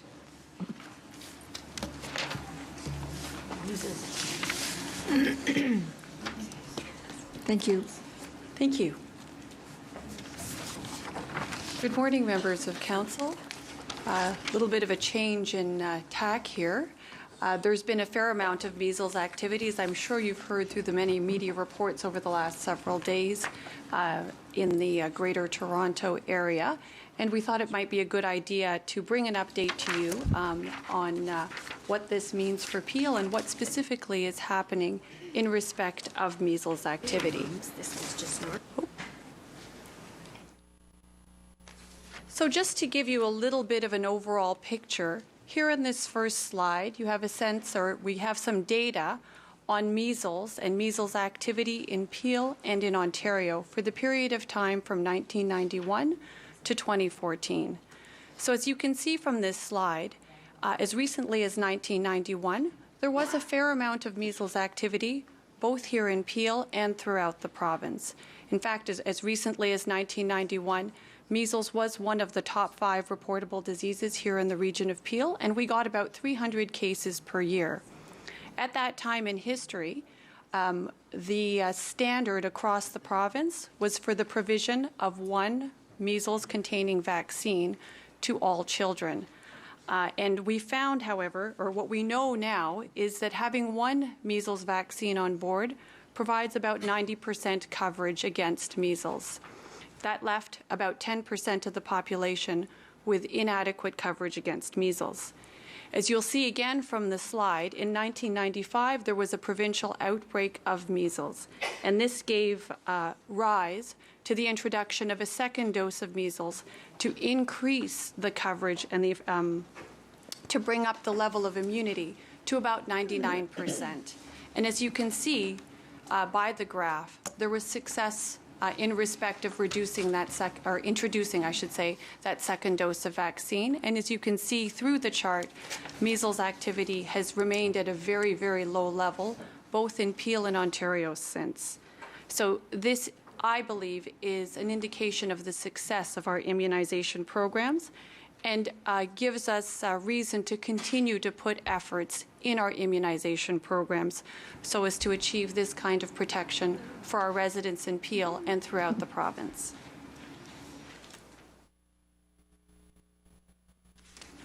The good news is that immunization programs have resulted in excellent protection not only against measles, but we also have seen a similar decline in rates of other diseases such as meningococcal disease, mumps, and pertussis.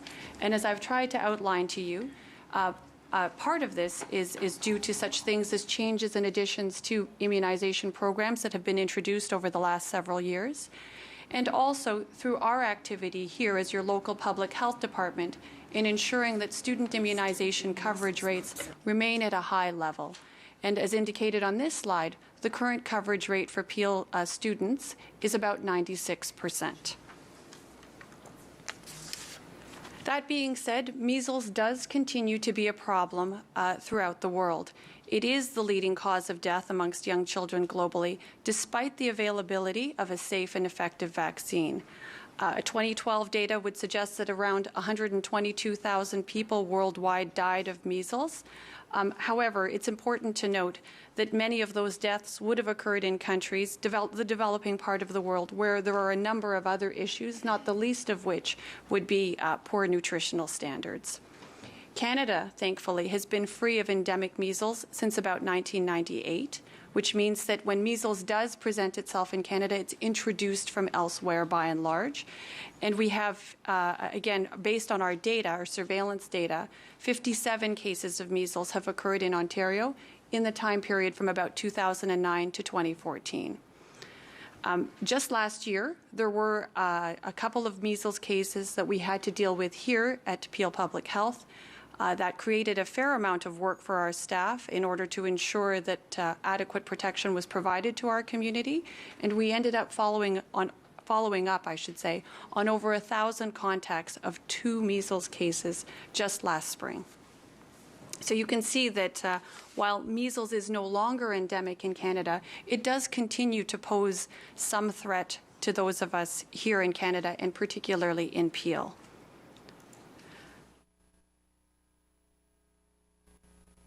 There was another slide. So, how does measles spread? Measles is a highly contagious infection that spreads via coughing and sneezing. Those who are at risk include people who haven't had measles in the past and those who are inadequately immunized against measles.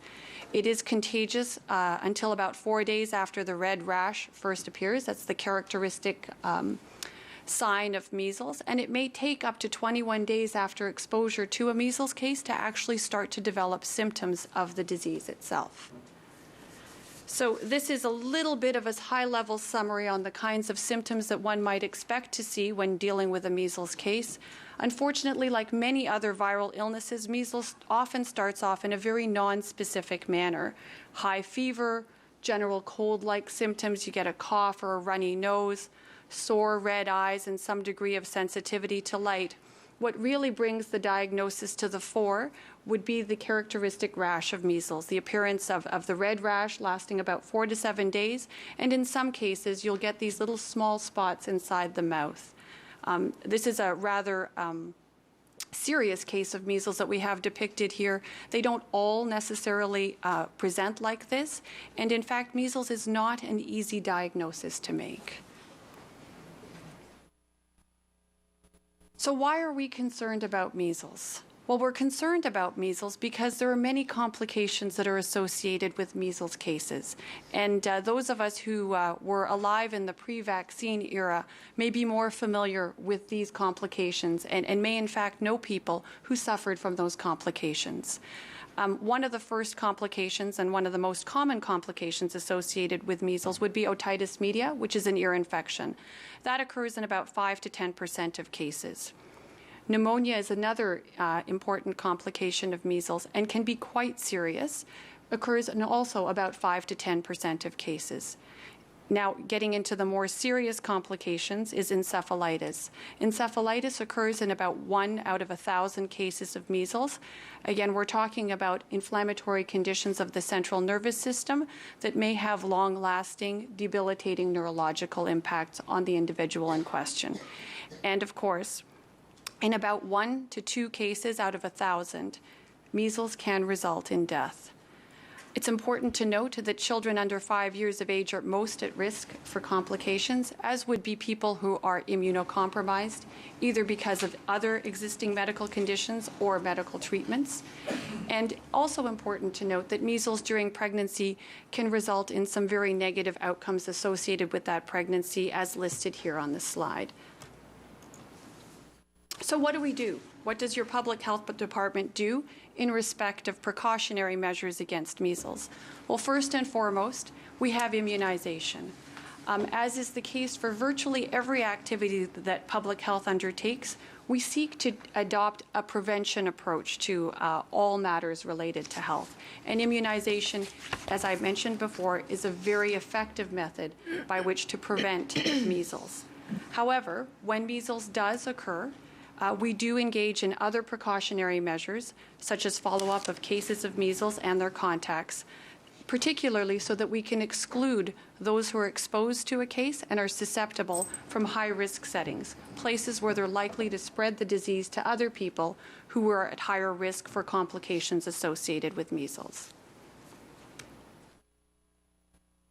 So as I've tried to emphasize here, immunization is really the best protection. What's recommended now by most public health authorities is that 2 doses, of measles vaccine is recommended for those who are born in 1970 or later. In Canada, anyone who was born before 1970 is considered to be immune to measles simply because there was more measles activity in Canada at that time. Generally, as many of you will know from either your own children or grandchildren, the first dose of measles vaccine is routinely given at or after the first birthday, and the current vaccination rate in Peel, as I've mentioned earlier, for children 4 to 18 years of age is about 96%. One of the important concepts that we should highlight here in respect of measles vaccination is this notion of herd immunity. The idea is that not everybody in our society can actually receive measles vaccine. There are some cases, there are children who are too young to receive measles vaccine. Measles vaccine is not actually approved for use in children below a certain age. As I also mentioned earlier, there are some people who are immune compromised and are not eligible to receive vaccine as a result. So the concept of herd immunity is that for those of us who are eligible and can receive the vaccine, if we get the vaccine, we not only protect ourselves, but we also protect those who cannot be immunized. And the level of protection that we're looking at, the level of vaccination that we need to have in our population in order to effectively interrupt transmission within our community is about 95%. There are some individuals who are at increased risk of exposure to measles, and they're as listed here on the slide. But again, the concept is that we do have to make sure that immunization levels amongst those who are eligible and able to receive vaccine maintain at high levels so as to protect those who cannot receive the vaccine. Now, specifically in terms of what's happening locally, as of yesterday, the current stats are such that there are 6 cases of measles that have been identified in Toronto, 1 case amongst our colleagues in Niagara, and most recently a case that was reported and identified in York Region. We have been following up with a number of contacts to the people in Toronto who were identified as measles cases. Specifically, we've been following up with 43 Peel residents, and 2 of those contacts were excluded from daycare or school so as to minimize the likelihood of transmission to those in those daycares and schools. I almost hesitate to say this, so I will knock wood, but to date, well, there's the bottom bullet. Maybe I won't say it. I'll just leave it for you to read. I should advise you that we have followed up on a number of suspect cases of measles, but those thankfully have turned up through further testing to be negative at this stage of the game. So again, that's a high-level overview for you as to what's happening in respect of measles activity in our community at this time, and I'd be happy to take any questions you may have.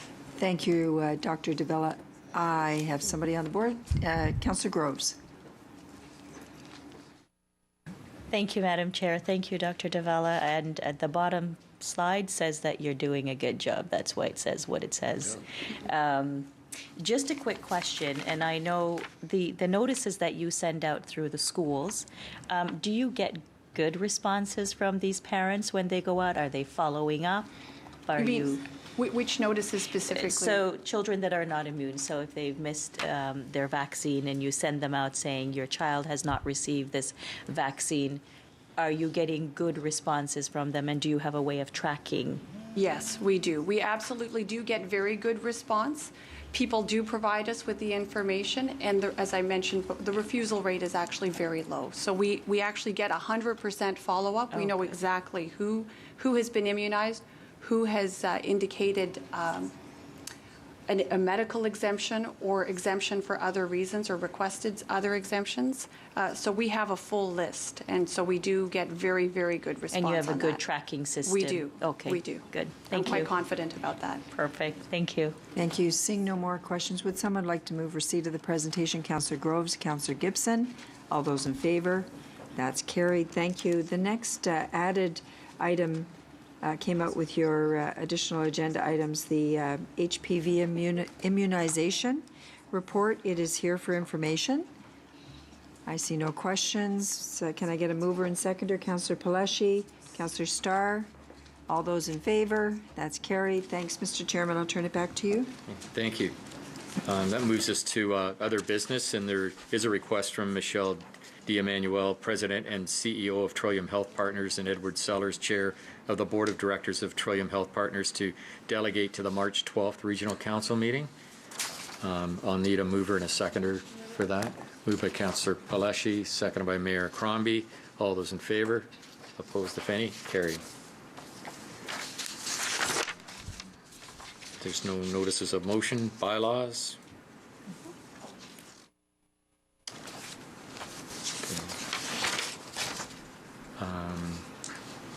that the bylaw listed on Regional Council agenda, being bylaw 9-2015, be given the required number of readings, taken as read, signed by the regional chair and regional clerk, and the corporate seal be affixed thereto. Moved by Councillor Yanika, seconded by Councillor Miles. All in favor? Opposed, if any? Carried. I need a motion now to move into camera. Moved by